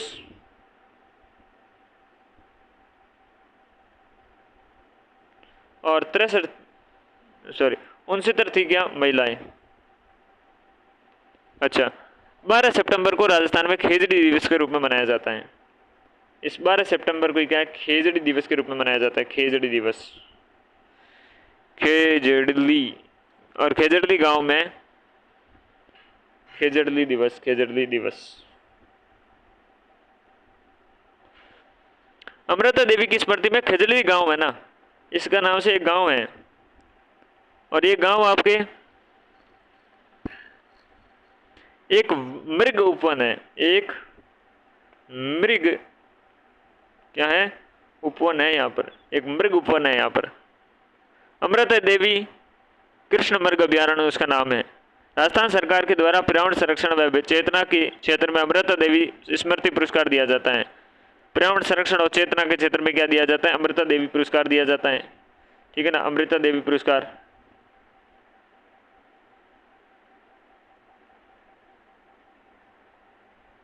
ओके बढ़िया बात है। फिर तो स्वतंत्रता पूर्व राजस्थान में 1910 में जोधपुर है ना, इस जोधपुर में जोधपुर रियासत ने सर्वप्रथम आपके वन संरक्षण हेतु योजना बनाई, वन संरक्षण की योजना। सबसे पहले वन आपकी योजना की संरक्षण सर्वप्रथम आपके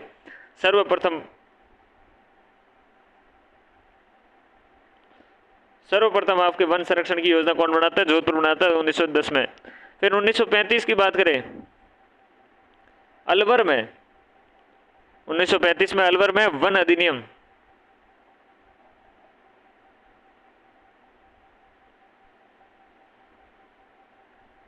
क्या वन अधिनियम आता है। और 1951 में राजस्थान में वन्य जीवों की सुरक्षा हेतु राजस्थान वन्य पशु एवं पक्षी संरक्षण,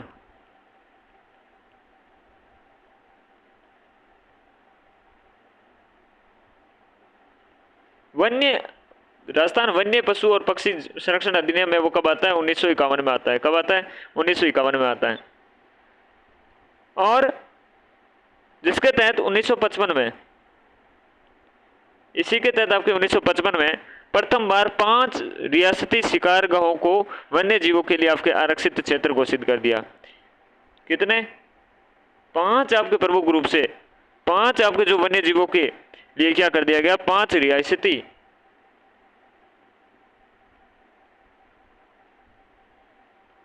जो शिकार गए थे उनको क्या कर दिया गया? उनको आपके वन्य जीवों के लिए आरक्षित कर दिया गया।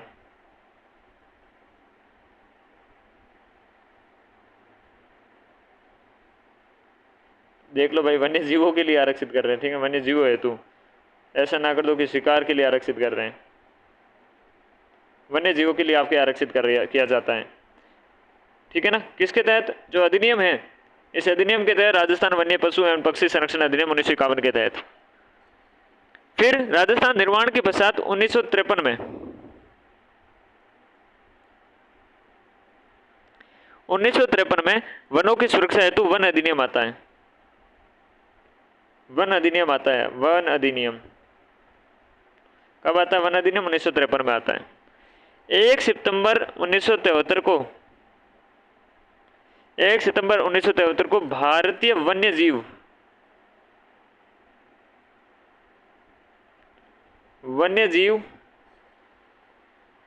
सुरक्षा अधिनियम आ जाता है।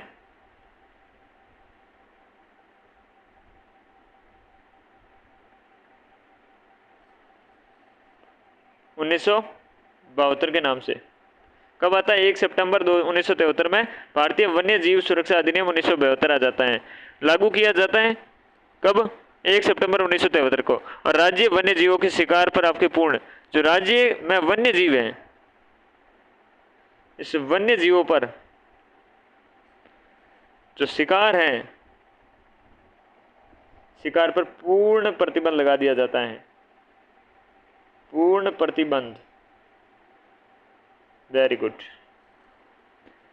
वन संरक्षण के आपके प्रमुख रूप से वन संरक्षण के क्षेत्र में वन संरक्षण पुरस्कार और कार्यक्रम है।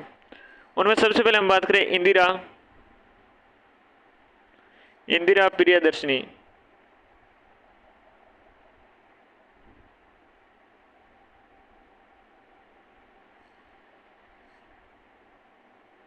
इंदिरा प्रियदर्शनी वृक्ष मित्र जो पुरस्कार है, पुरस्कार नहीं होता, पुरस्कार, यह पुरस्कार आपके भारत सरकार के पर्यावरण और वन मंत्रालय के द्वारा व्यक्तियों और संस्थानों को दिया जाता है जिन्होंने वनीकरण और बंजर भूमि विकास हेतु आपके क्षेत्र में अग्रणी और अनुकरणीय काम किया है। वनीकरण और बंजर भूमि हेतु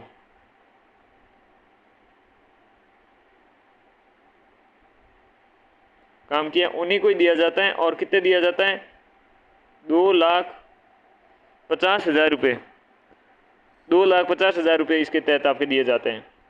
और देखिएगा, और राजीव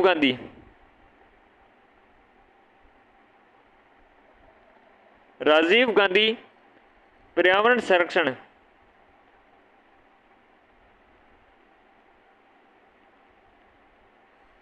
जो पुरस्कार हैं, इसके बारे में बात करें तो ये आपके 5 जून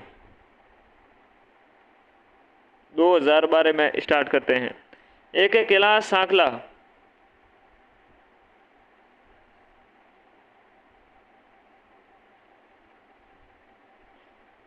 कैलाश सांकला आपके वन्य जीव संरक्षण,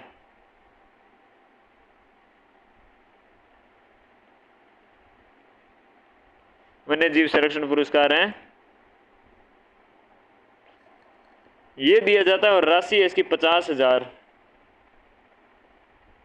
कितनी है? 50,000 रुपये है, वन्य जीवों की सुरक्षा के लिए दिया जाता है। अमृता देवी विश्नोई पुरस्कार भी एक दिया जाता है। अमृता देवी विश्नोई पुरस्कार,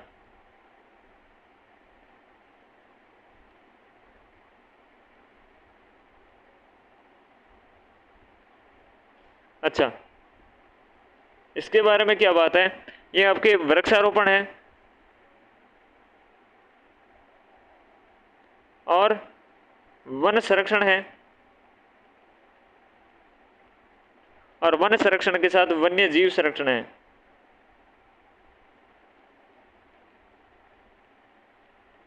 वन्य जीव संरक्षण के क्षेत्र में दिया जाता है। और श्रेणी में देखिए 1 लाख रुपए प्रशस्ति पत्र दिया जाता है वन के विकास वन्य जीव सुरक्षा में उत्कृष्ट कार्य करने वाले वन सुरक्षा एवं प्रबंधित समिति, पंचायत या ग्राम स्तरीय संस्थाओं को।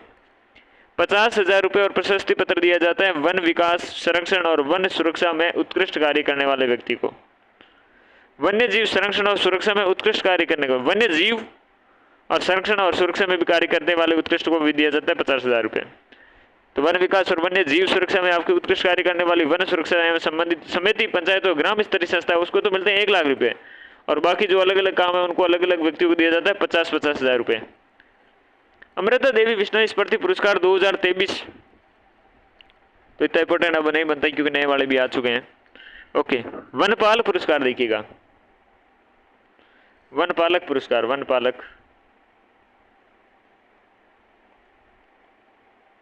वनपालक पुरस्कारों के बारे में बात करें तो यह आपके पुरस्कार सरकारी विभाग में कार्य करने वाले जो वन रक्षक होते हैं और वन विभाग के जो कर्मचारी होते हैं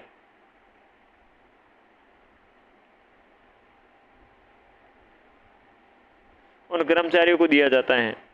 एक है जनता वन योजना।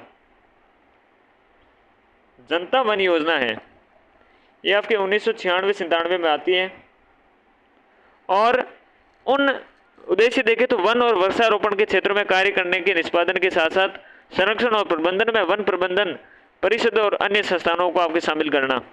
इसके अंतर्गत होगा आपके संरक्षण और प्रबंधन में वन प्रबंधन और परिषदों और आपके अन्य संस्थानों में को शामिल करना।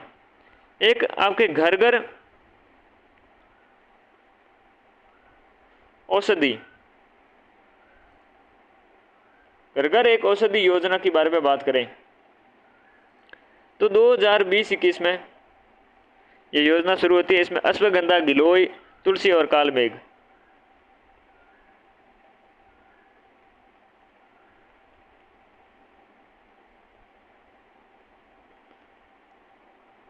अश्वगंधा, ये प्रमुख रूप से आपके पेड़ दिए जाते थे। इस योजना के आपके अंतर जनप्रतिनिधि और पंचायती राज संस्थानों, विभिन्न राज्य के विभागों, संस्थाएं, विद्यालय, औद्योगिक आपके घराने इत्यादि उद्योग लेकर आपके जो सार्वजनिक अभियान के रूप में आपके वृहद स्तर पर संचालन किया जा रहा है। वृक्षारोपण के कार्यक्रम देखें, वृक्षारोपण के कार्यक्रम, वृक्षारोपण कार्यक्रम, वृक्षारोपण कार्यक्रम के बारे में बात करें तो मरुस्थलीय वृक्षारोपण कार्यक्रम शुरू करते हैं। सबसे पहले मरुस्थल, मरुस्थल मरुस्थल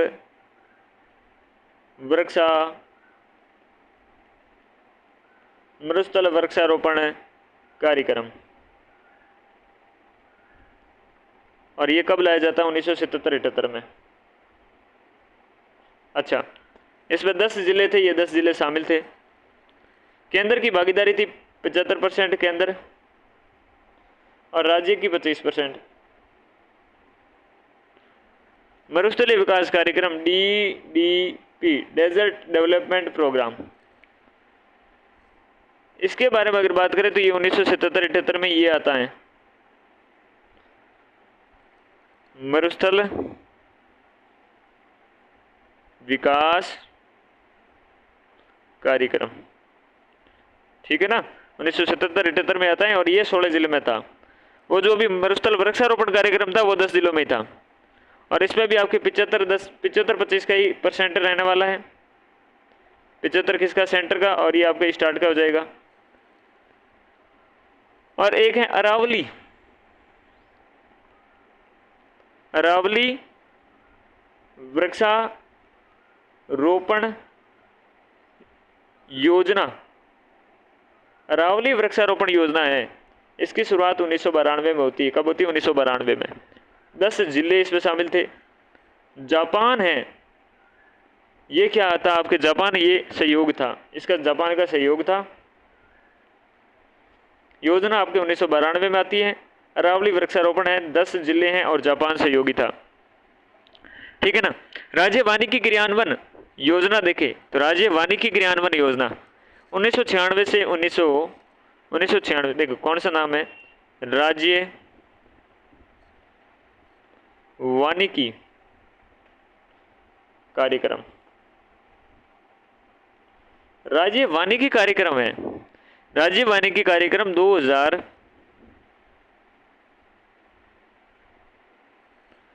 वानिकी के बाद अलग नाम है, थोड़ा सा चेंज करना पड़ेगा।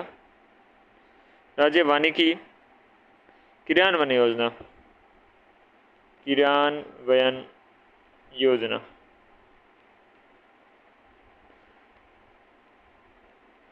शुरू कब होती है?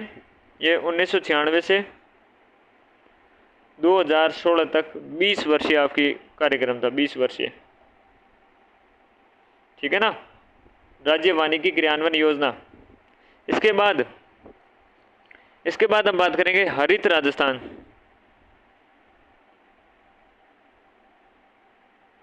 हरित राजस्थान कार्यक्रम, हरित राजस्थान कार्यक्रम है, ये 2009 से लेकर 14 के बीच में आपकी चला और वृक्षारोपण की 5 वर्षीय योजना थी, 5 वर्षीय योजना थी वृक्षारोपण की।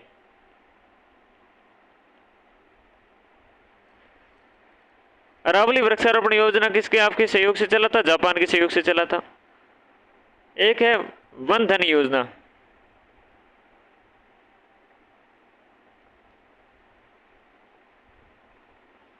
जो 2015 में आती है और वन क्षेत्रों के निकट रहने वाले, जो ये वन क्षेत्र है और इसके जो निकट रहने वाले लोग हैं, जो निकट लोग हैं,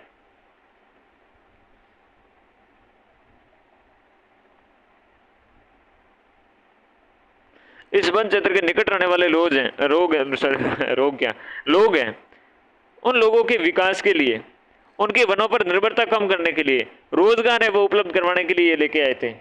इनको रोजगार देने के लिए, इनकी निर्भरता इस पे कम करने के लिए आपके ये लेके आए थे वन धन योजना 2015। राज्य में स्थानीय क्षेत्र, स्थानीय जो जैव विविधता को आरक्षित करने, जैव विविधता उसको संरक्षित करने, शहरी लोगों को जंगलों में आपके अवगत करवाने हेतु केंद्र सरकार के सहयोग से राज्य सरकार नगर वन आपके जो उद्यान योजनाएं लागू करने जा रही है। और इस योजना के अंतर्गत जयपुर के मोहाना, चूरू के रतनगढ़, अजमेर के नगरीय क्षेत्र वन उद्यान विकसित किए जाएंगे। जयपुर में मोहाना, चूरू के रतनगढ़ और अजमेर के नगरीय क्षेत्रों में नगर वन उद्यान, नगर वन आपके नगर वन उद्यान, ताकि शहरों में जो लोग हैं उनको भी वनों से है क्या जागरूकता मिले। तो इसका संबंध रहने वाला है जयपुर, मोहाना, चूरू और अलवर, अलवर नहीं रहे, अजमेर।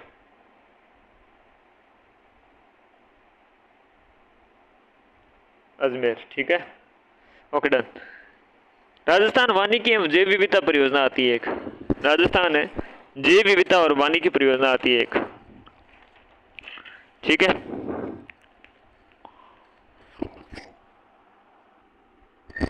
राजस्थान वानिकी एवं जैव विविधता परियोजना, राजस्थान वानिकी और जैव विविधता, राजस्थान वानिकी एवं जैव विविधता अगर परियोजना के बारे में आपसे पूछे कि इसकी शुरुआत किसकी सहायता से होते हैं, तो सहायता आपकी लगती है, सहायता कौन करता है? सहायता करता है जापान। अरावली वाली क्वेश्चन है उसका भी जापान है, बिल्कुल जापान है उसका भी, इसका भी जापान है। Japan international, Japan international, Japan तो इंटरनेशनल ही है। अरे आगे है को ऑपरेशन एजेंसी, अरे सीधे सीधे बोलो ना सर, जायका, ओके। तो इसके द्वारा सहायता की जाती है राजस्थान वानिकी एवं जैव विविधता परियोजना के लिए इंटरनेशनल कोऑपरेशन एजेंसी जायका के द्वारा। उद्देश्य क्या है? उद्देश्य अपना यही है कि वृक्षारोपण कर लो। वृक्षारोपण है, वन्य जीव और जैव विविधता संरक्षण को बढ़ावा दे दो, मिट्टी एवं जल संरक्षण करवा लो। पर्यावरण संरक्षण है, मिट्टी है, जल है, जैव विविधता है, इनकी क्या संरक्षण की बात करते हैं साहब। पर्यावरण संरक्षण सामाजिक आर्थिक विकास है, पर्यावरण का संरक्षण है, पर्यावरण है, इस पर्यावरण का क्या संरक्षण है, ठीक है ना। और साथ में क्या है दोस्तों, साथ में आपके गरीबी उन्मूलन है, गरीबी का उन्मूलन, गरीबी उन्मूलन, और साथ में दोस्तों आजीविका, आजीविका सुधार कार्यक्रम,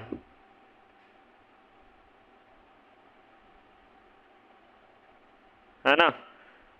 फेज 1 तो आता है 2003 से 2010 के बीच में, फर्स्ट फेज था, ये क्या था, फर्स्ट फेज था। और सेकेंड फेज है, सेकेंड वाला है 2011 से लेकर 2019 के बीच में। 10 मरुस्थलीय जिले शामिल थे, 10 मरुस्थलीय जिले और 5 गैर मरुस्थलीय जिले,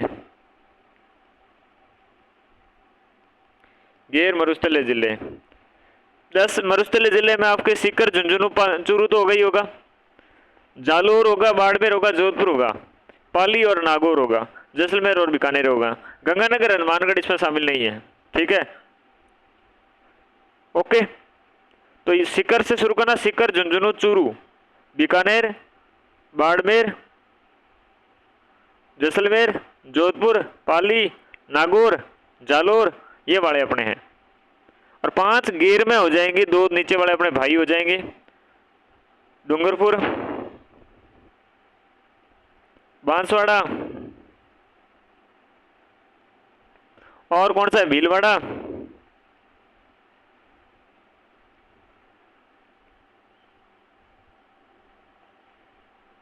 सिरोही और जयपुर।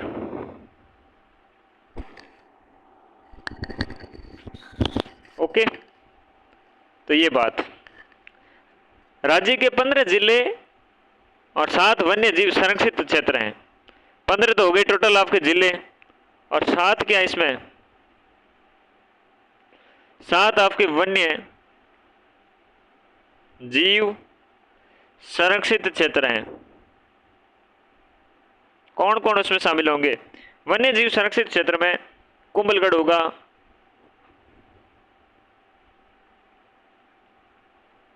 फुलवारी की नाल होगा,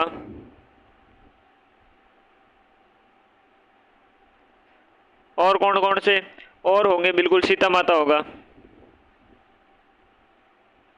अभ्यारण्य है ना, अभी ऐसे लिखा जाएगा, अभयारण्य, ठीक है। और इसके अलावा बस्सी है, केला देवी है, केला देवी के अलावा रावली, टोडगढ़ और एक जयसमंद। केला देवी, बस्सी, रावली, टोडगढ़, सीता माता अभ्यारण्य, फुलवारी की नार और कुंभलगढ़। 1 2 3 4 5 6 और 7 कंप्लीट कंप्लीट।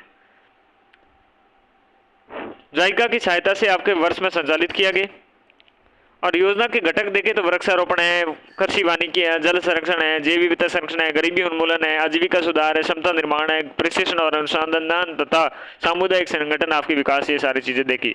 इसके तहत आपके सज्जनगढ़, क्या सज्जनगढ़ है, इस सज्जनगढ़ में और भी है, और कौन से, नाहरगढ़, जयपुर वाला है क्या, अबेड़ा,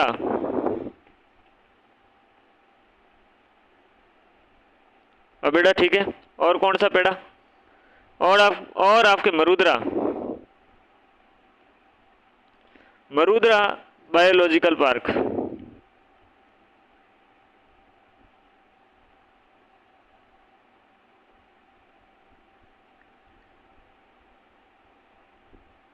बायोलॉजिकल पार्क हैं, इनके आपकी क्या विकसित किया गया। इस परियोजना के तहत आपके जागरूकता कार्यक्रम है जैव विविधता संरक्षण और सतत विकास हेतु मृदा और आर्द्रता संरक्षण कार्यक्रम, दुर्लभ व विलुप्त प्रवाह आपके जो पादप हैं उन प्रजातियों के संरक्षण के लिए आपकी कार्यक्रम है वो संचालित किए जा रहे हैं। इसके बाद हम बात करते हैं, इसके बाद अपन बात करते हैं राजस्थान वनीकरण एवं जैव विविधता संरक्षण कार्यक्रम। राजस्थान वनीकरण एवं, अभी वाला कौन था, अभी वाले वानिकी एवं जैव विविधता परियोजना थी, और ये वाला है राजस्थान वनीकरण एवं जैव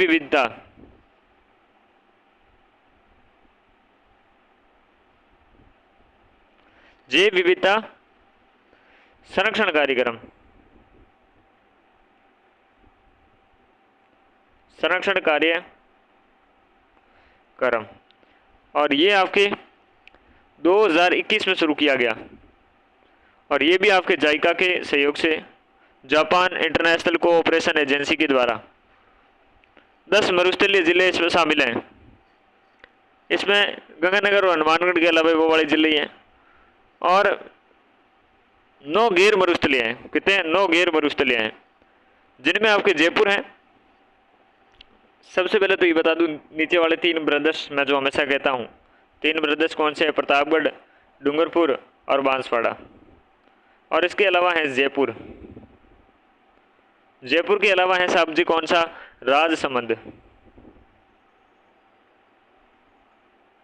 राजसमंद के अलावा है सिरोही। सिरोही के अलावा है आपके कौन सा? सिरोही के अलावा है उदयपुर, यूडीपी उदयपुर, चित्तौड़गढ़, और साथ में हो गए ना 1 2 3 4 5 5 और 3 8, एक कम है। एक कम कौन सा पड़ गया? एक कम पड़ गया आपके अजमेर। ये हो जाएंगे आपके राजस्थान वनीकरण एवं जैव विविधता संरक्षण कार्यक्रम, जिसे हम RABCP 2021 के नाम से भी जान सकते हैं, RABCP। फिर हम देखें अगली, राजस्थान वानिकी एवं जैव विविधता विकास परियोजना। वो वाला था ना अपने, ये वाला था कौन सा? ये वाला ना, कॉपी करो, यहाँ से कॉपी करो। ठीक है, कर लिया साहब। नीचे लाओ के लिए आए, यहाँ पर प्रेस करो और पेस्ट मारो, और यहाँ पर देखो कि क्या फ़र्क है इसमें। तो फ़र्क इसमें इतना है उससे कि जैव विविधता है ना,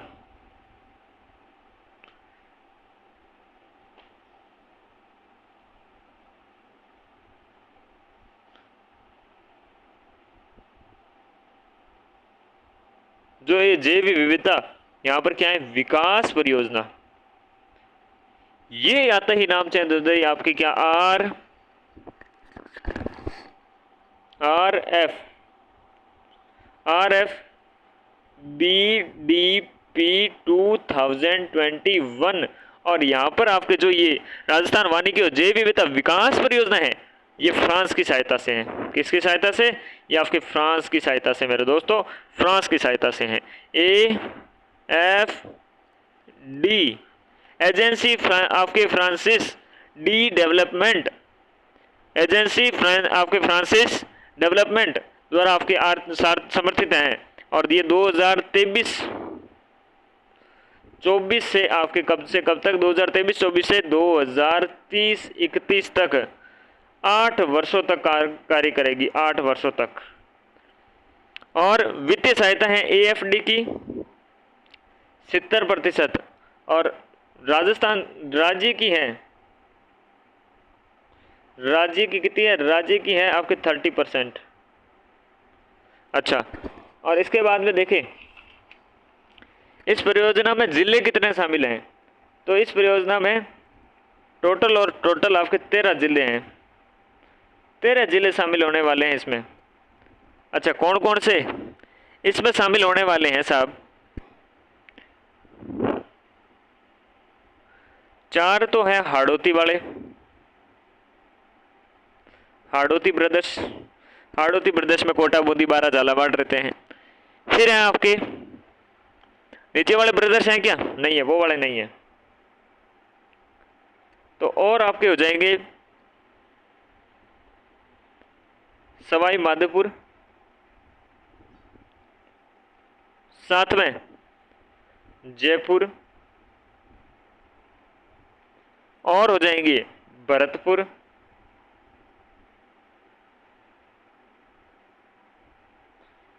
भरतपुर के साथ हो जाएंगे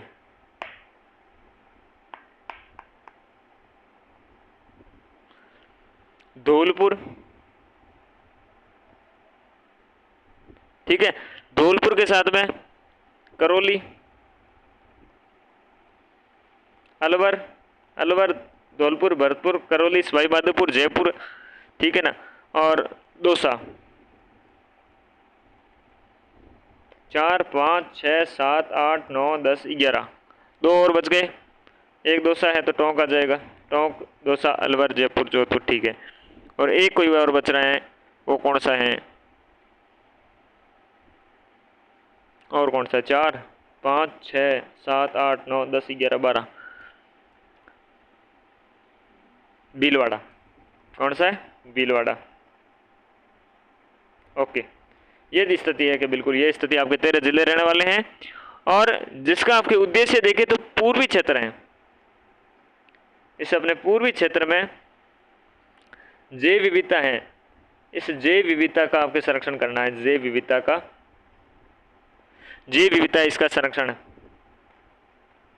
जैव विविधता का संरक्षण और पर्णपाती वन संसाधनों में आपकी क्या है? वृद्धि करना है। पर्णपाती, पर्णपाती, पर्णपाती वन संसाधनों में वृद्धि, उन संसाधनों में वृद्धि करना है। ओके, बिल्कुल डन। RFBDP, RFBDP का मुख्य आपके प्रमुख उद्देश्य जैव विविधता का संरक्षण है, संसाधनों का संवर्धन है, ताकि जलवायु परिवर्तन से निपटा जा सके और समुदाय सशक्तिकरण के माध्यम से किया जाएगा। परियोजना क्षेत्र में आपके प्राकृतिक वनों की रक्षा करना, विकास करना, वन संरक्षित क्षेत्र हैं उनके अंदर बाहर स्थानीय जो प्रजातियों की सुरक्षा है, लुप्तप्राय पौधों की प्रजातियों की बहाली है, औरण विकास है, जैव विविधता संरक्षण से संबंधित वनीकरण है, गतिविधियों को शुरू करके राज्य के पूर्वी हिस्से में क्या समग्र जो पारिस्थितिकी संतुलन है उसमें सुधार करना है। एक आपके जायका है, ये जायका, इस जायका के द्वारा आता है कि राजस्थान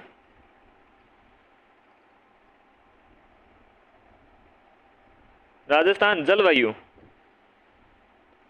राजस्थान जलवायु परिवर्तन, राजस्थान जलवायु परिवर्तन प्रतिक्रिया, राजस्थान जलवायु परिवर्तन प्रतिक्रिया और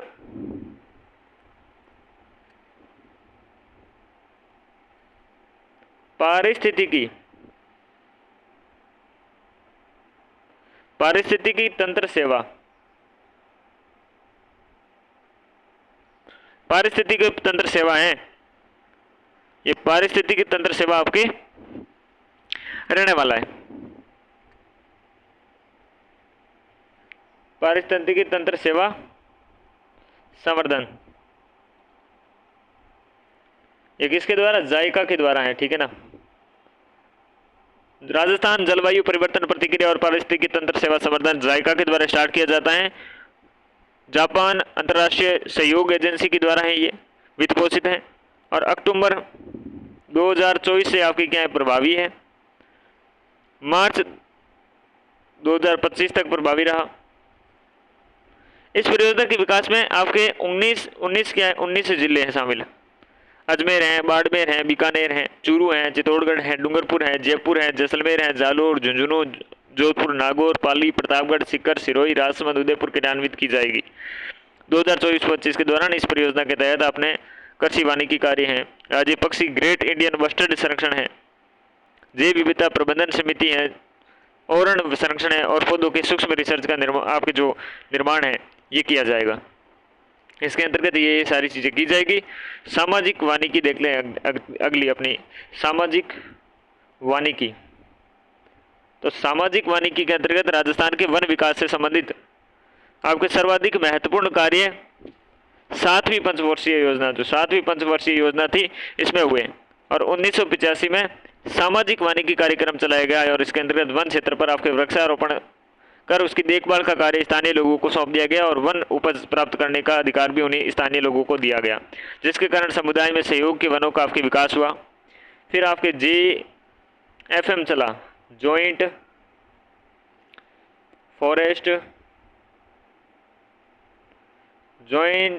फॉरेस्ट मैनेजमेंट।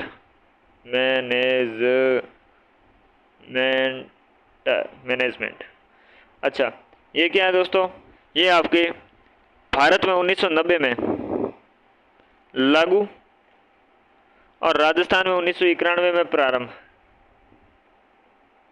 ओके, इस कार्यक्रम को उद्देश्य राज्य में वन विभाग व स्थानीय समुदायों की भागीदारी में वन संसाधन सुरक्षा का कार्य करना है, जिसके ग्रामीण स्तर पर आपकी क्या है, एक वन संरक्षण समिति FPM आपके फॉरेस्ट प्रोटेक्ट कमिटी का गठन किया जाता है। और 11 अगस्त 2023 की बात करें तो राजस्थान राज्य आपके विविधता बोर्ड ने स्थानीय वृक्षों के संरक्षण को प्रोत्साहन देने हेतु राजस्थान राज्य महावृक्ष परियोजना की शुरुआत की।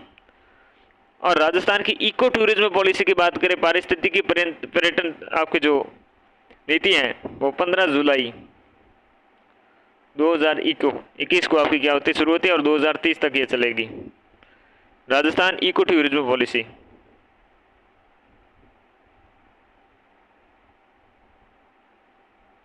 पॉलिसी, ठीक है।